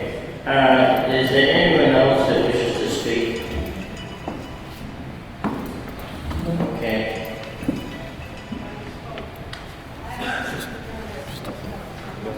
Just a point of clarification, Chair and members. I think when I submitted the petition copy signatures before, I said 1,300. There were actually two bonded or two packages with that. It was a total of 2,500. So there was a 1,300 plus a 1,200, and that's part of the record. I just wanted to clarify that for the record. Thank you. Okay. Chairman, the other petitioner asked to speak a second time, and since this one's petitioner spoke, I think. All right. Do I have anyone else who wishes to speak? Yes. Just come right up here, rather than moving up. Wasn't aware that I talked about it there. So I just wanted to point out that the very first part of the purpose, it says to promote recreation. Commercial horse racing is not recreation, it's commercial horse racing. The next thing is I have some concerns with no height restrictions that the petition is looking for. MU 1 only allows for 4 levels over there due to the fire truck's capacity to be able to handle that. HCO is up to 7, but if they have the first 2 floors already accommodated, I'm not sure what they're building up to in the hotel, but that would be a concern. And then finally, this here is what the abutters attachment that's included with 4725. And as of today, we have 13 signatures out of the 26. The people that will be moving to move the city council petition to a vote count of 7, which is supermajority versus 6. So, and these, the people that I have that are not on here, they're either in a different country or I have not been talked to. So it's really significant what the neighborhood is saying. If this was happening up in Kennett Hill, it would never have saw the light of day. Someone's already mentioned that this is I don't know if anybody you guys have gone over there, but you have a standard road width and then it abuts. You can see from that site plan in front of you that it virtually touches Mechanic Street in 2 areas. This is going to be, it's going to become their front yard. Period. From here to that wall. So, anyway, that's it.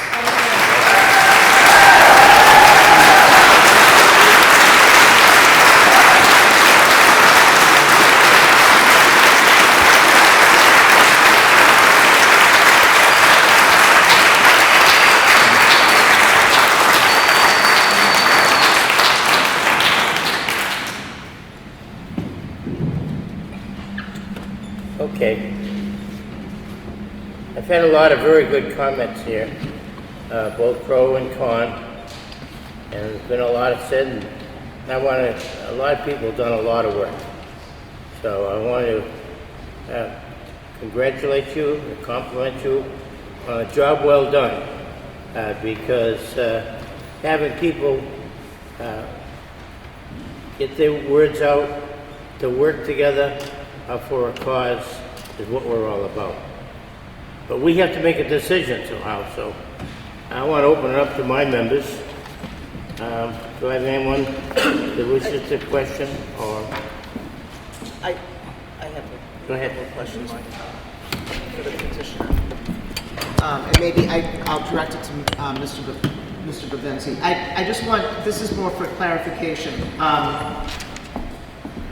So there's a total of 42 acres involved? 30 in the landfill owned by the city and 12 with Crossroads, that's owned by Crossroads? Correct.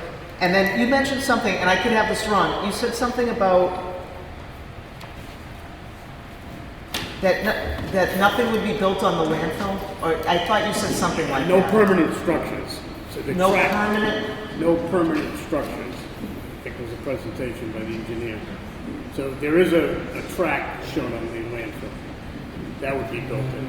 So you have, it's not up there anymore for the benefit of the public, but you have an area where it says 50 trailer spaces. Is that parking? Those are for horses. I know, but is it, like, is it That's horse trailer spaces? Those are for like, is that open space or is that a There would structure? be parking on top of the landfill. We're talking about no buildings. There would be no building structures. So the 2 areas where you have stables, those can be, Temporary. they're dismantled in the off season? Correct. And what about the pavilion? The pavilion is not on the landfill property. And how about the grandstands? Are those something that can be Correct. those are dismantled? And what's that small, so you have the paddock? You have the pavilion, you have the paddock, and to the right of the paddock is a brown, small area. I don't know what that is. It's likely maybe like a place to get snacks and beverage. Again, it's a concept of programming that we may have to support the use, but that is a permanent building that would be on not the landfill property. And that's the area where spectators would watch the horse racing? Correct, on the grandstands, yep. And where it says 650 spaces, that's parking? Correct. And would that be, is that going to be asphalt? Is that the proposal? No. Can you put their, Yes. Yeah, I know. Sorry about that.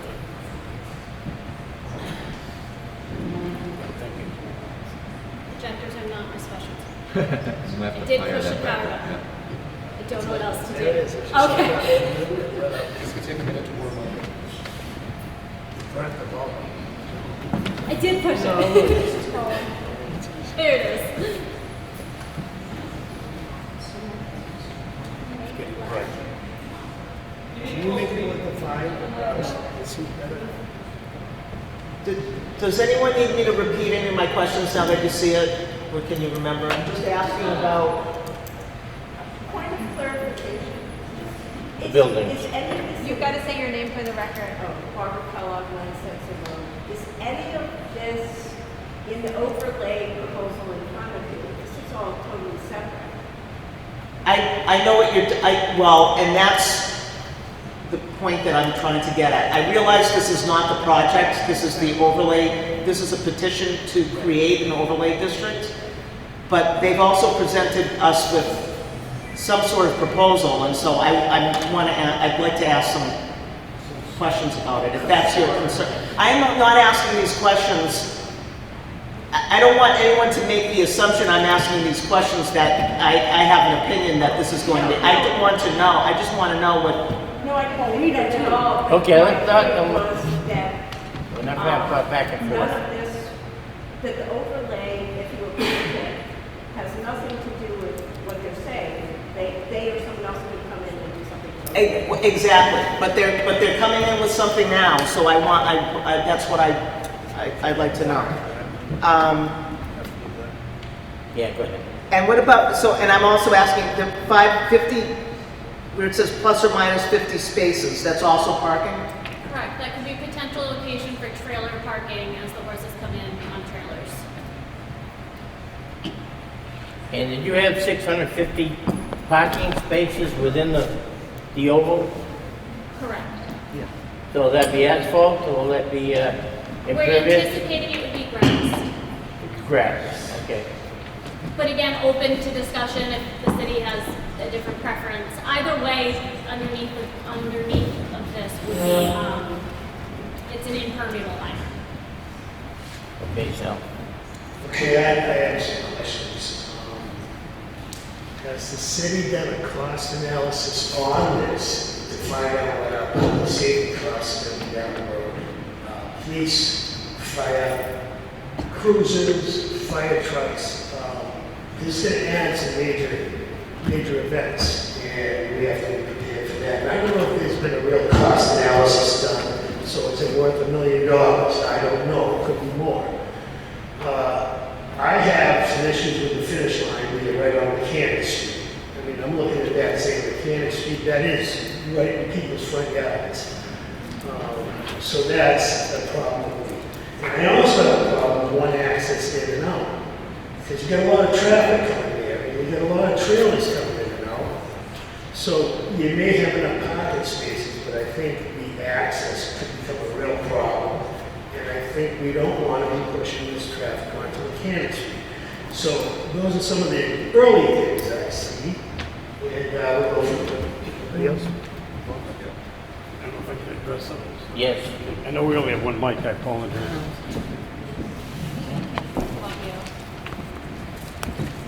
It comes together. Oh, brother. It's a package deal. Tom, you want the small? So, just to back up for a second, and although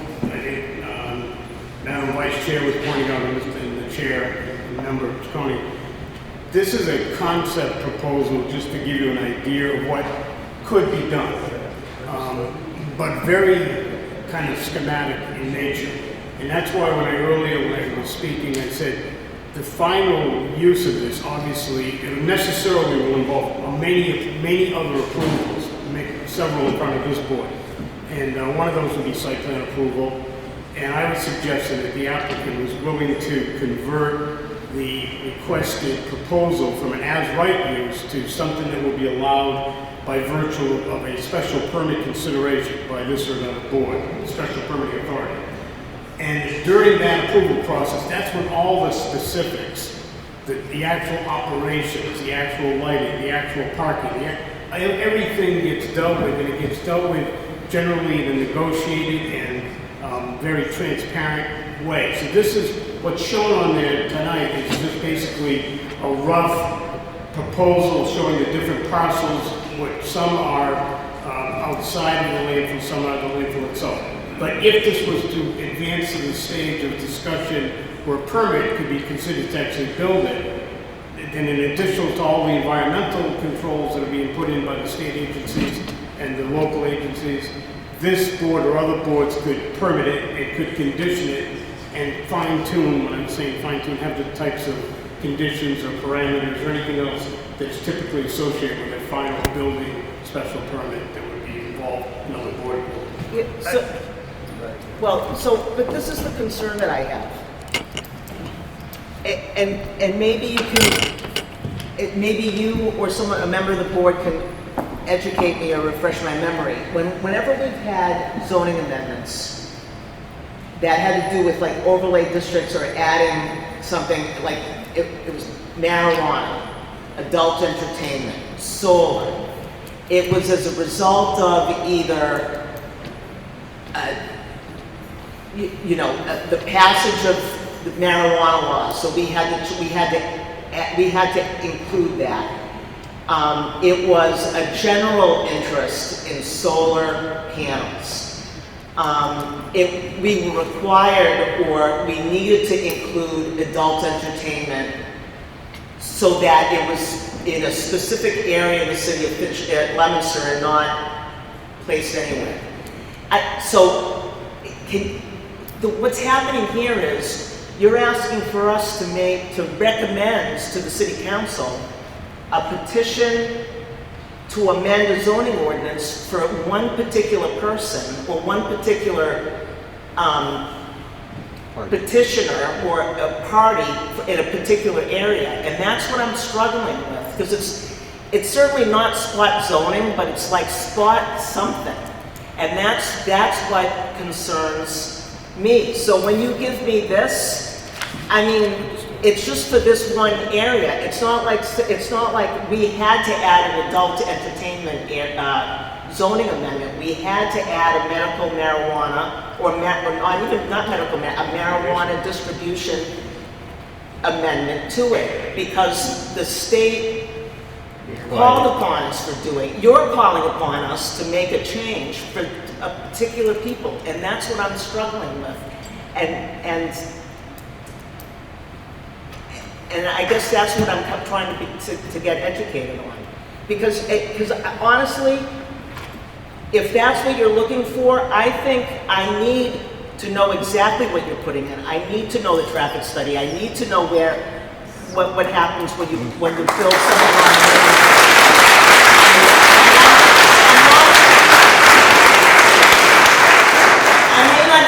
necessarily be opposed to something in general, but I'm having a hard time making a recommendation to the city council when I don't really have much information to make a recommendation on.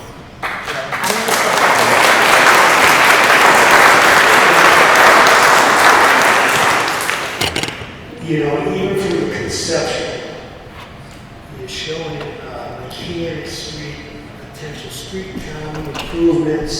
So that means you're recognizing that we're going to get a lot of traffic on Mechanic Street. So you get the start line right on people's front yards. You get the finish line right on people's front yards.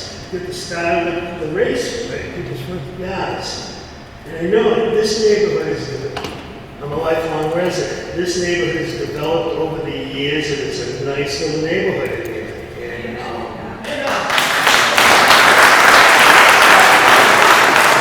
there's too much general what-ifs, and that concerns me as well, Carol, because, it's not giving us any of the specifics we need. And I know you're saying you can do it on site plan approval, and that's all true. But if we change the zoning, just blank change the zoning, I got a problem with that too.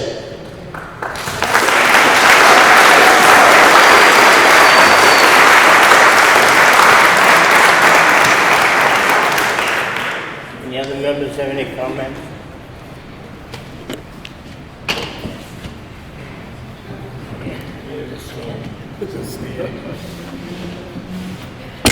I just want, when I'm on my phone, I'm looking at the zoning ordinance. That's what I'm doing. So I want people to know that before I get scolded too. That's why I was on my phone. Okay. We've done a lot of study on this, looking back and forth, and the planning board has brought a lot of people together today to look at this. I want to try to address things individually. On the first ordinance, calling for compliance, no hot track, no dogs. The city council back last summer wrote a petition that said if it wasn't called for, it's not allowed. So horse track dog racing today is not allowed, okay? So I appreciate all the work you've done, but one of the things is because of that, and it's one of these things that we almost can't vote on it, because by law, the planning board is the board of permitted uses. So I know that there are ordinances that are suggested a lot of times are created by the planning board, but they all go to the city council. And the city council then approves whatever that ordinance is, and then we enact it to make sure that things are done. So that's, that's an approved law, and we then enact it. So what you're coming to us is to say, well, here's a law that's not going to work, that we can't even act on, okay, because we are the board of approval. So I'm leaning towards returning the first article back to the city council and just saying, give it leave to withdraw, because the effect of it, and I think you folks have come out enough, the effect is there today to what your action is on the second motion, okay? So we've got to clean things up and make recommendations to the city council. So that's going to be the first thing we might do. The second part is, it's been brought up several times, and we found it, and it's in our director's report. We're not happy with the ordinance. There are a lot of things that are left out and not created. You could have, what is the density? We talk about housing. What is the density that we have? Right now, most of the city is 8 units per acre. We all complained about the state and the MBTA and the railroad, and they're 14 units per acre. This could be 35 units because it's not specified. I don't know what it is, so I can't approve it. Okay? Or recommend it. Or even recommend it. So technically, this other part is just the ordinance itself, okay, is 2234. Well, 2234, okay, in our ordinances is our floodplain ordinance. So I'm not going to replace the floodplain ordinance with a horse race ordinance or this ordinance. I just can't do it. I can't. How do I recommend it? It's a major flaw. Okay, technically, I'm looking at technical flaws as we deal with technicalities. The other thing, we've looked at Plainville, And when Plainville did their track, or got a hold of, they had an impact study, environmental impact study, they had traffic studies. None of these these are all going to be required to be done before we take the first step. That's got to be in the ordinance, or as it's first written, as by right. Well, by right's not going to work. It has to be by special permit. And this special permit can require all these studies. A study on the landfill. You know, yes, we've all talked about the 50 to 100 or 500 barrels that might be there. And I've been here for 50 years. I really don't know. Okay, so we have to do a study. We have to take and dig some wells. We got to do actually get some test borings, and we got to find out actually what's there. So those are the things that we have to do up front before we even take the next step. So we sort of use the vernacular, we put the cart before the horse. Because, you know, we're looking to make an approval of something that we don't have the facts on. We can't get the facts, or what was presented to us is an error. So in that regard, I'm suggesting to the board is that we return this back to the city council, give the petitioner leave to withdraw without prejudice, okay, and then rewrite the petition correctly if they want to, if they feel that they have to go forward. That's up to them. But I'm saying as the planning board itself, with the errors that have been brought forward, you know, the height, you're absolutely right on the height, and the buildings, and those are all correct. So we can't act on it. There are some major flaws in here. So we have to move forward, and we have to make a decision. The decision that people aren't going to want, I'll let you know, but the decision I'm recommending to my board is that we return it back to the city council, give the petitioner, we can't do it, leave to withdraw, so the errors can in fact be corrected. Then they can bring back, we can do the testing, we can have the facts, and then we'll know what we're doing. Right now, we're working on conjecture. And I don't work on conjecture. Okay, so that's pretty much where I am. Anybody else want to?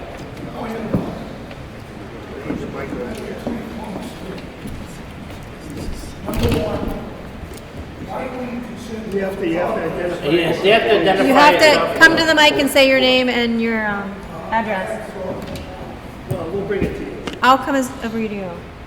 Go ahead. Walk You can around bring- like you that. can walk.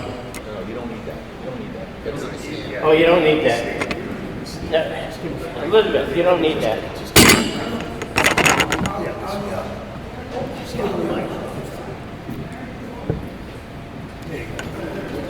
Elizabeth, you don't need the antenna. Not that, the other part. The square, there you go.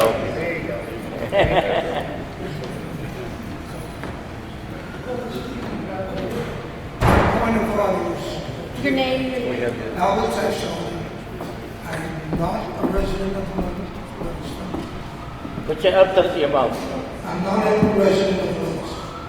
But I've sat here now and listened to all of what's going on. Why are we concerned about dog racing? Dog racing is banned in Massachusetts. It'll never come back. You have to go to Florida to see dog racing. Not even Florida, I think. They get one track like in Florida.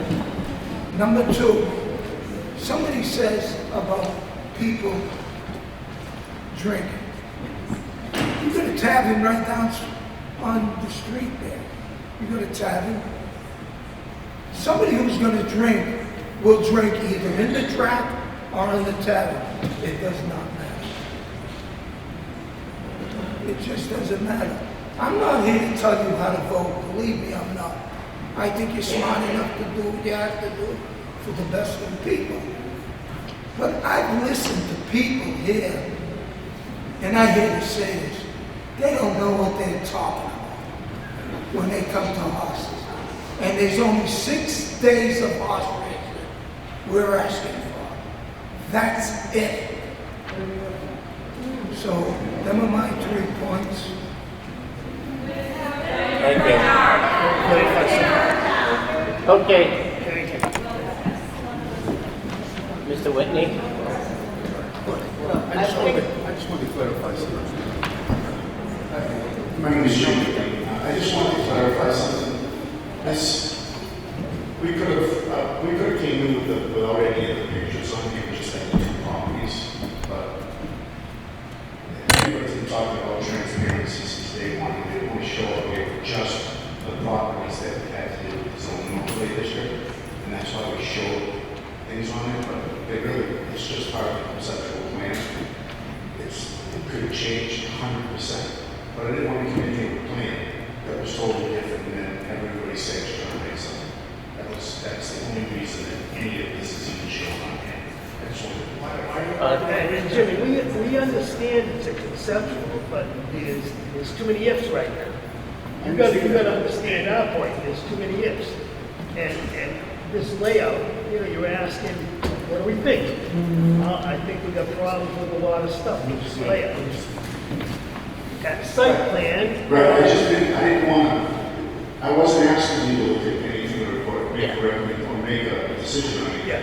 I'm just saying, we could have taken all this off and just shown the properties. Correct. But if I showed up with that, then I would have heard that I'm trying to hide something. Yeah. So we just put this on here and listed the property line all the way around the other side. Those are the 2 that are in the zoning petition. And everything else is just the same thing that I've shown, because I don't want to hear that I'm not being transparent, I'm trying to hide something. That was the only reason that that's on there. Okay, I'd like to move on. A separate question to the chair, Vice Chair. So I know that there's a time period within which you have to make a recommendation. I hear your comments, Mr. Chair and Vice Chair, tonight, and I'm wondering whether you could continue this to another one of your meetings, so you would still be within, the city council will not act on it without your recommendation, and I think we still have time to consider special permit standards, parameters, all those things that you mentioned here tonight, which I think make a lot of sense. Let me answer your question. Let me answer your question. Yeah. I've got someone on the back there. Let me answer. I had thought about that. If we had had 1 or 2 items to change, and we could have gone back to the city council and looked at it. But at this point, I'm looking at a rewrite. Okay? And we're willing to work with you on that. Okay? But we're looking at a rewrite to come back with something that is acceptable. Not saying approval, whether we get approved or not, we still have that hurdle to get over.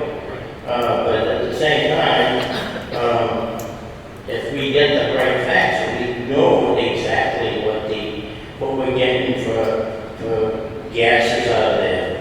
I know we had some previous tests that the landfill goes down about 60 or 70 feet. Okay, and that's to get compacted on. Do we look at it and from when it was first packed to today, has it sagged in it? Are there problems with the topography of the land? There's a lot of questions there. So I think when I looked at just looked at that, and said, it's not just a few typos here and there, as we've got to take a hard look at this if we're going to make it work. I don't know if we will or not, but I'm just saying, it is to make it work, there's a lot of issues. An environmental, economic impact. Okay, we say that it sounds great for $1 million, but what kind of what is that? What does that do for us? Okay, so I don't know that. Versus the cost. I have a couple of people back there, and I'll bring you back. Yes, go ahead. Yes, I'll talk loud. My name is Laura Gomez-Heimer. I'm a small business owner. I live at 168 Fort Street. I'm always wondering about the money. Okay, environmental impact study. Look at the landfill, traffic. How much are we going to benefit? How much are we going to spend? Who pays for the testing? I mean, $1 million is nothing when you're talking about everything you've got.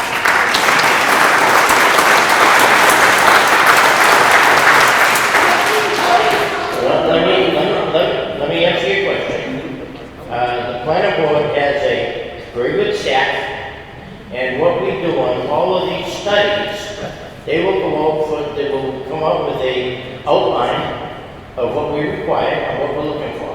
But don't our tax dollars pay for that? No. Excuse me, Okay, sorry. excuse me, okay? We'll come up with an outline of what we need. Then we go and get quotes to qualified engineering companies. When they come back to the quote, the petitioner will pay for the quote to have the work done. But why hasn't the petitioner already done that? I don't know. I'm not yet. I'm not going to get into the discussion. Okay, that's the process that we have. Okay, and why somebody didn't do something, I don't know. Okay, but my thing is what my problem. Please, I'm not going to argue with you. Okay, we said that's our process. We're trying to protect the citizens. This board, at number one, the citizens of this community. And we're looking to protect that then. Both sides. Okay? So we try to do that, find out what's right for the city. What are the benefits? Put the emotions aside and find out what's going on. Thank you. Okay? I appreciate all of the questions that come from Yeah. you guys. I appreciate it. I'm just curious, like, why are we testing on that? I don't know. I just want to say a few words about that. I don't think we've done a great job of explaining the process of what we do as a board. And because many of you don't come regularly to planning board meetings, there's no reason you should know that ahead of time. When an applicant comes forward with an idea, and I know we're making recommendations to the city council today, I don't know what my fellow board members do, and I don't know what the council will do.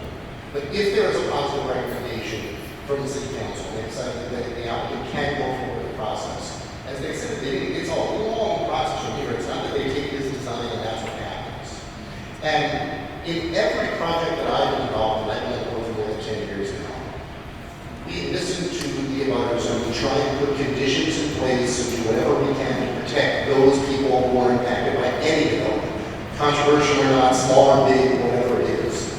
And so I can assure you that the plan that's on the board here will not be the final thing. That if it goes forward, we will do everything we can to listen to the neighbors and try and make that as palatable to you, if it happens. I'm not saying it will or it should. Just want you to know that there are lots of opportunities if it goes forward, or you have an opportunity to come forward. When they talk about this concept of a special permit, that means that we have a lot more freedom to add conditions and things, and as a general rule, developers who come before us are very willing to work with neighbors and abutters to try and meet those things because they want people in the neighborhood to be able to patronize their plans. And so, again, I don't know what will happen. I do have concerns about this as proposed. This is a residential neighborhood and this is a residential project. And so, just off the top of my head, that concerns me. Full disclosure, for most of my adult life, I've owned and raced over racehorses. I'm very much involved in the industry, but I still recognize this is problematic in a lot of ways, and I do think that there is a lot that has to happen if it's to go forward, even if there is a positive recommendation. So while we're going to vote today, and hopefully the city council will, do understand those votes don't mean this happens. It just means the process begins, and then there are opportunities for it. That young lady's been. Yeah, guys. We got one. Ma'am, if you wish to speak, I'm going to have to ask you to identify yourself. I'll need you to sign the paper.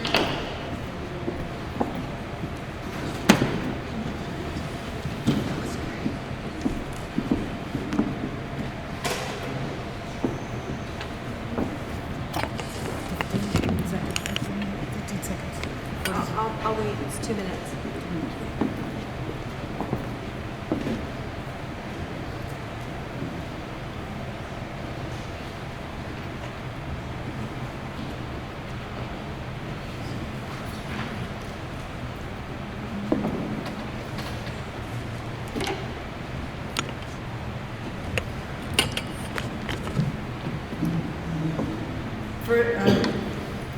Chairman, yes, members of the planning board, appreciate all that you're doing tonight and the members that have been speaking from both sides. The Your people- name and address. Linda Kinsey. My address is 556 Central Street, Lot 162, right across from Il Camino. So, you know, I haven't done this in a long time, but this issue is important to me, and it's important to me especially because I am a child of an alcoholic. Now, you can't even imagine what that does to a person, and it was just Father's Day. Now, gambling was the issue with my dad. Gambling. And if you need the money, you do what you gotta do. And so that's the first thing I think I wanted to make sure this board understands. And passing the buck is not taking a position. This board has heard from people, many on the side, from what I've heard the whole time, many on the side of no racetrack.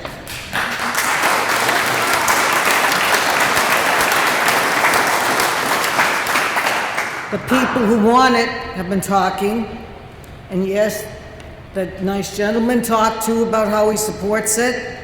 $1 million. Well, I'll tell you, I would take $1 million to have my dad back as not an alcoholic. And I'm being quite honest and forthright right now because this really is disturbing for my town of Leominster. And if this board does not take a position for the town, the city that they want it to be now, how are you going to do it later on? And that's exactly what I need to say. Thank you very much for listening.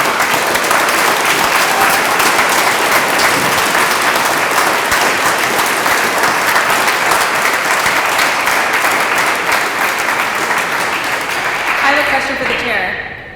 The board has been privy to my director's reports. Do we want to read those? Yes.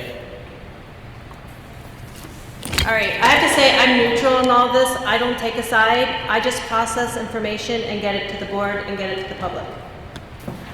So since the order that the petitions came,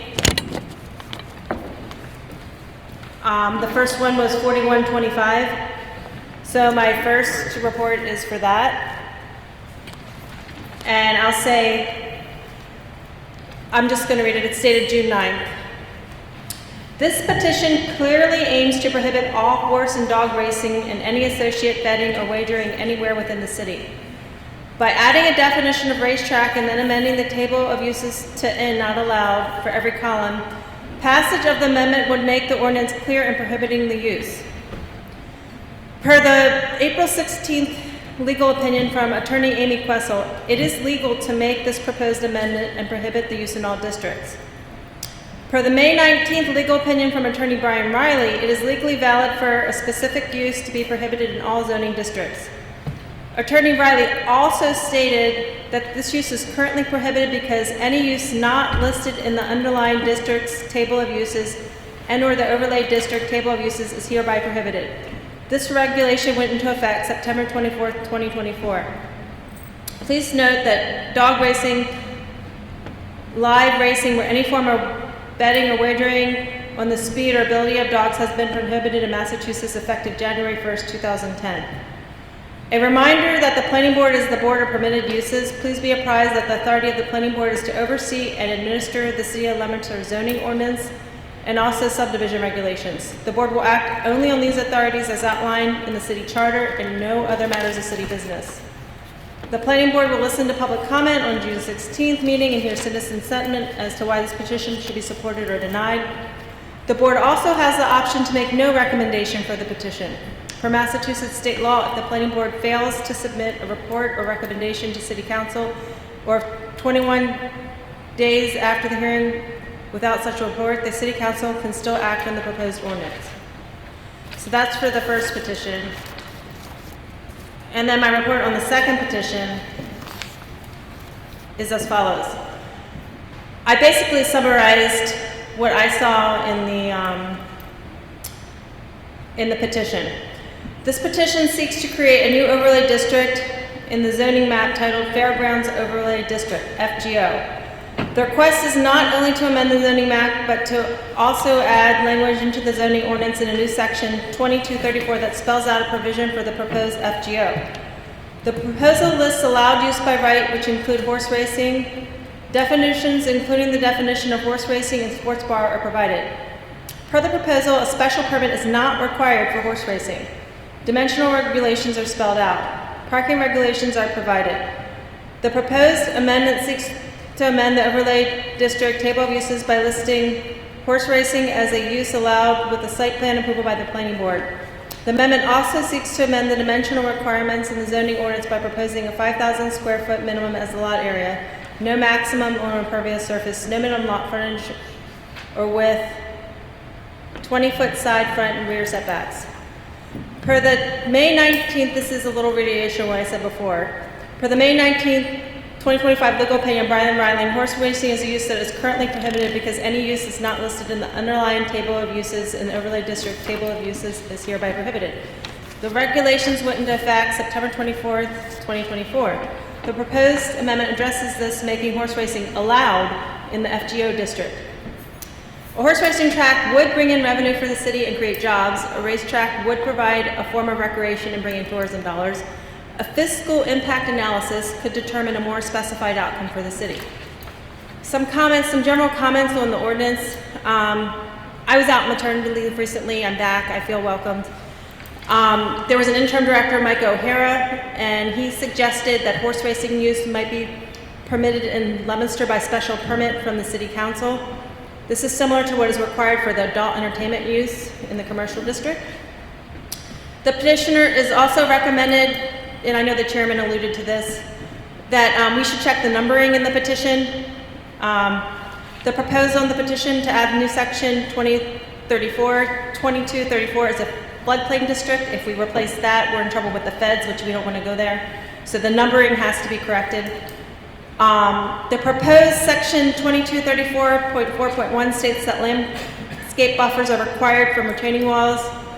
I'm sorry, it states, and it's accessory structures. It says no landscape buffers are required.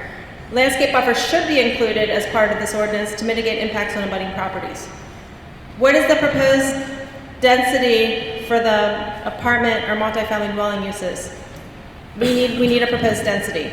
If no density is proposed, then you're going to have unlimited density. I did some research. There's one municipality in Massachusetts that allows horse racing, and I think we may have already said this, but that's Plainville. And I talked to the planning director in Plainville, and he said that the way they enabled horse racing in Plainville was a lot more extensive than what's being proposed here. They had a commercial interchange district, and the racetrack falls under the category of commercial recreation. And in Plainville, the commercial recreation is permitted in this district with a special permit from the planning board. Developments in this district include a minimum of 5 acres and have frontage of 225 feet. The Plainville bylaw outlines setback requirements, maximum impervious coverage, minimum landscape open space, maximum building height. Provisions are detailed regarding traffic and parking standards. A development impact statement and fiscal impact analysis are required. Administrative procedures for development in the CI district are spelled out. Details of the requirements can be found in 500-41 in the Plainville bylaws.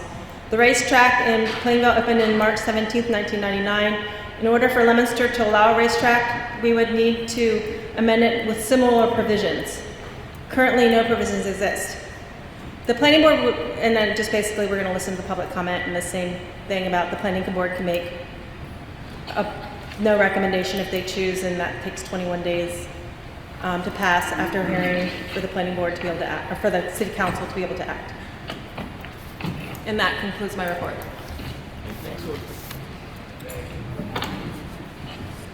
We've had a lot of comment.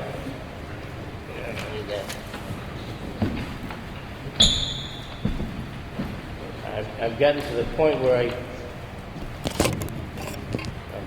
thank you, Jason.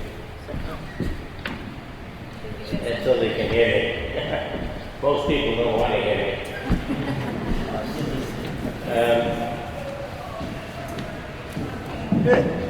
We have to make a recommendation to the city council.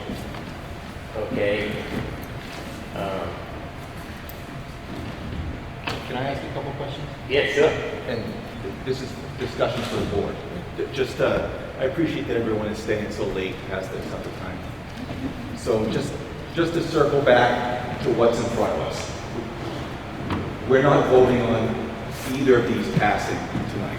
We're making a recommendation to the board, to the city council, whether they approve these or not, what our recommendation is, right? So we heard that opponents, the petitioner opposing the track.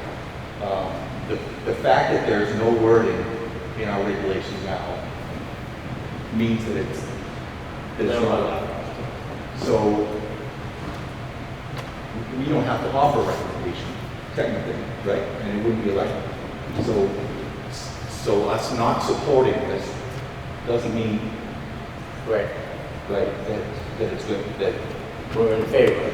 If we don't give a recommendation to back this, doesn't mean it's going to be like. On the other side, it's pretty loosey-goosey. I don't know that.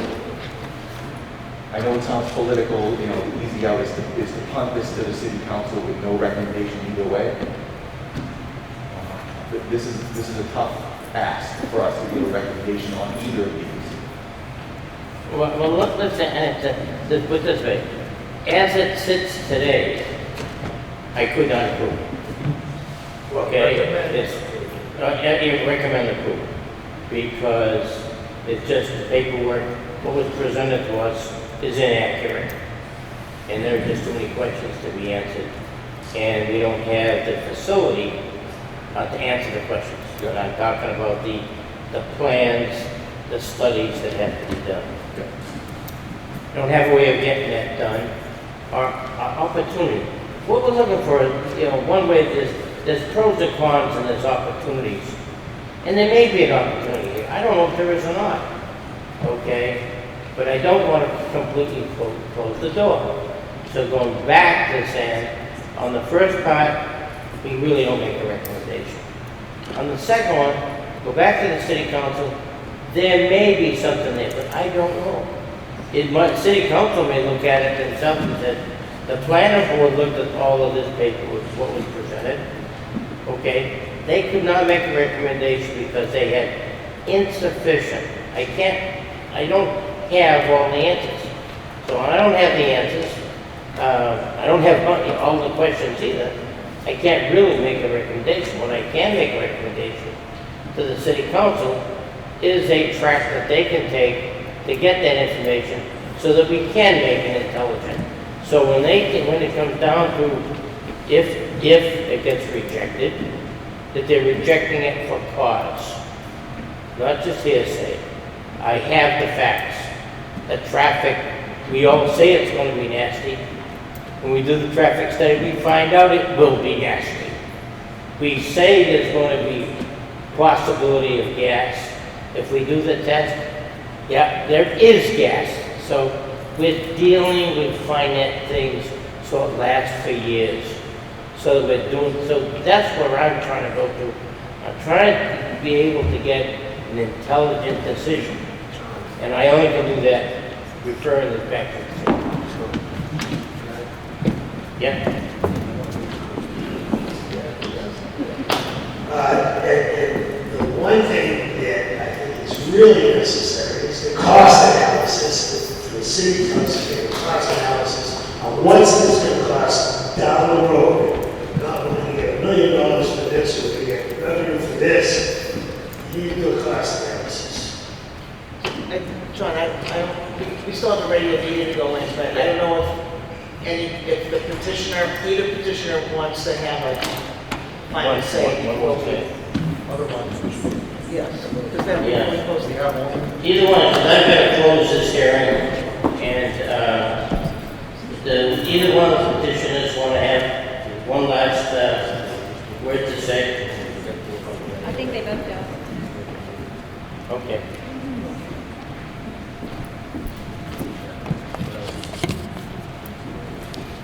Appreciate everybody's time, everybody out here's time as well. There's a lot of things to consider, a lot of things that you guys have to take into consideration. As I pointed out earlier, typically a 1 mile track takes up 55 acres. Regardless of how they switch this, whatever they come back with, it's that track, that 1 mile track is not going to get smaller. It cannot be made smaller. And you can see the confines with which it's working right now. That's it, that's that.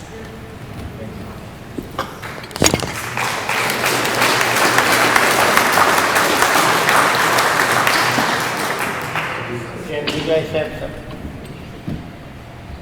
So respectfully, Chair, members of the board, we would like your consideration for recommendations to the City Council that we be allowed to withdraw it without prejudice so that it can be resubmitted and rewritten as a special permit, among other things, with as a special permit with specific standards and spelled out rather than just a general special permit, but a special permit, and we would select the permitting authority, we'd go through the whole thing. But again, if the board was inclined to consider this further with some of the further information data that can be developed, I think that might be appropriate, and the council can allow my client to withdraw it without prejudice, and we would rewrite it or submit it. So I just want to understand, so if you, so it's a request to withdraw the petition for the FGO and then for the Fairgrounds Overlay District? Correct. And then the intention is what? To refile a new petition that would require, among other things, special permit, spelled out conditions, some things that both yourself and the chair and other board members were speaking to tonight. So it'd be a more specific, would have the cost analysis, would have all the different parameters that we would try to address that we think are sensitive. And then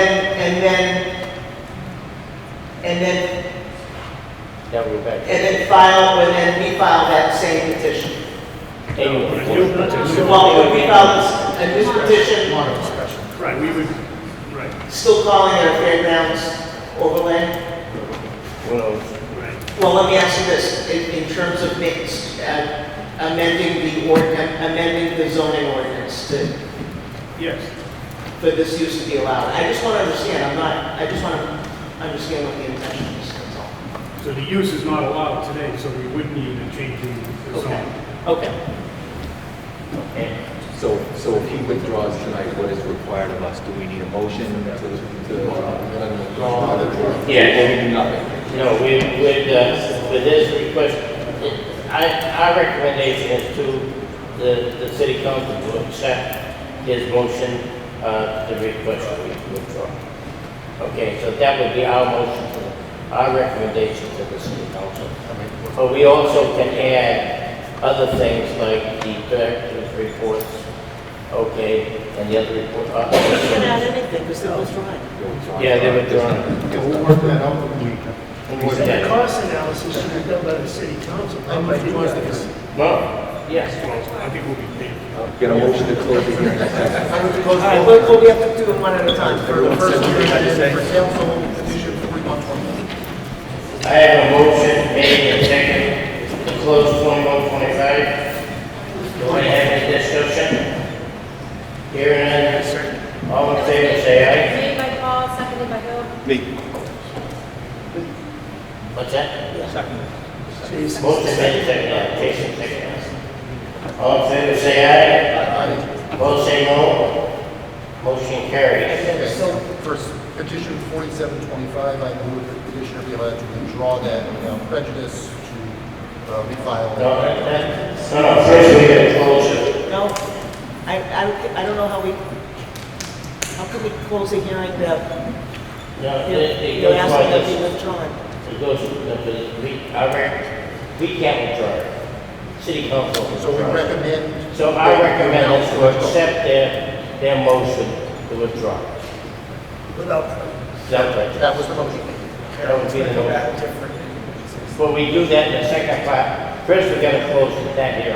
Okay, yes, okay, I see it. I move to close 4725. Okay, so 47, I get it the right numbers here. 4725. Yeah, a motion is in order to close. Do I have a motion? Motion.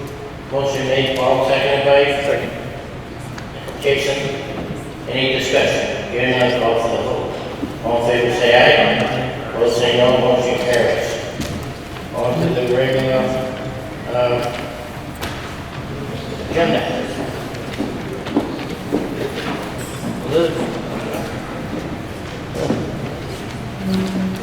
Now we're going to vote.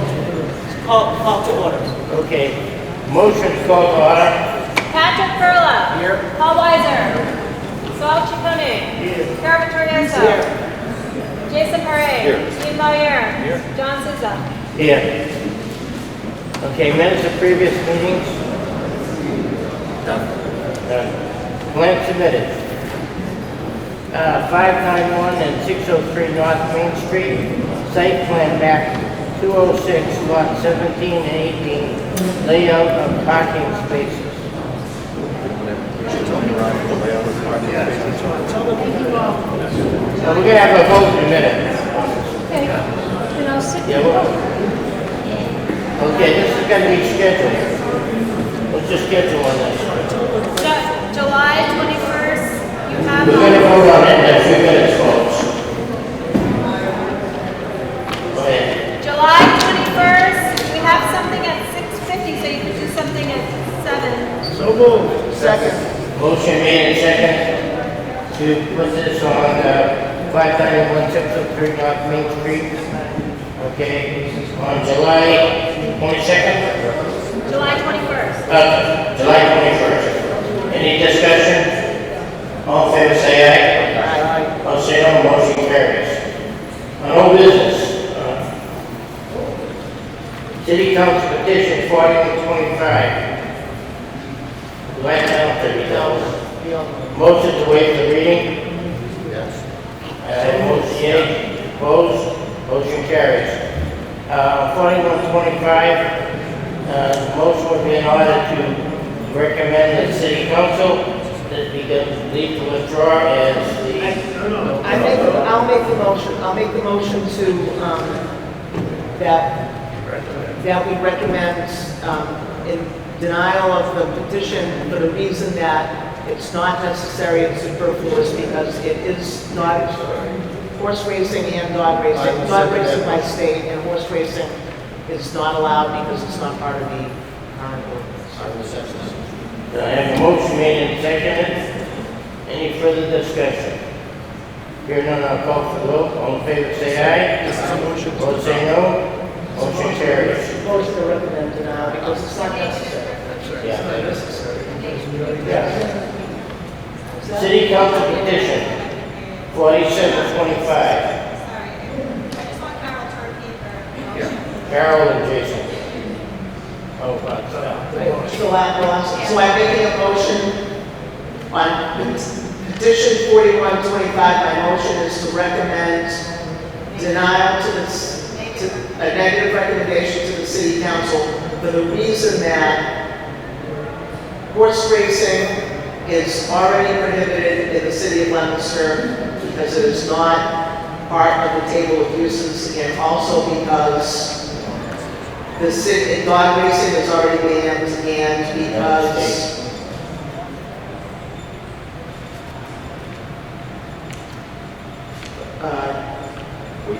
Elizabeth said it nicely in her.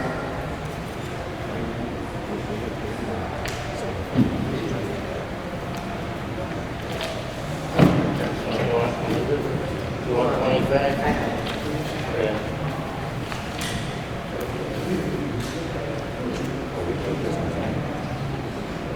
Because our ordinance to the City Council already says any use not listed in the underlying district table of uses and or the overlay district table of uses is hereby permitted. And that's fine. I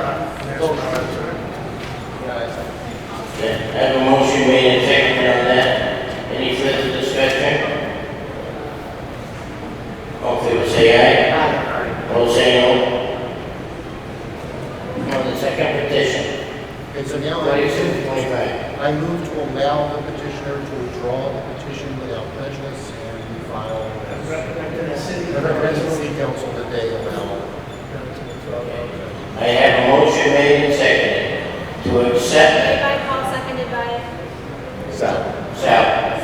to accept the request by the petitioner, okay, to withdraw the petition without prejudice and make that recommendation to the city council.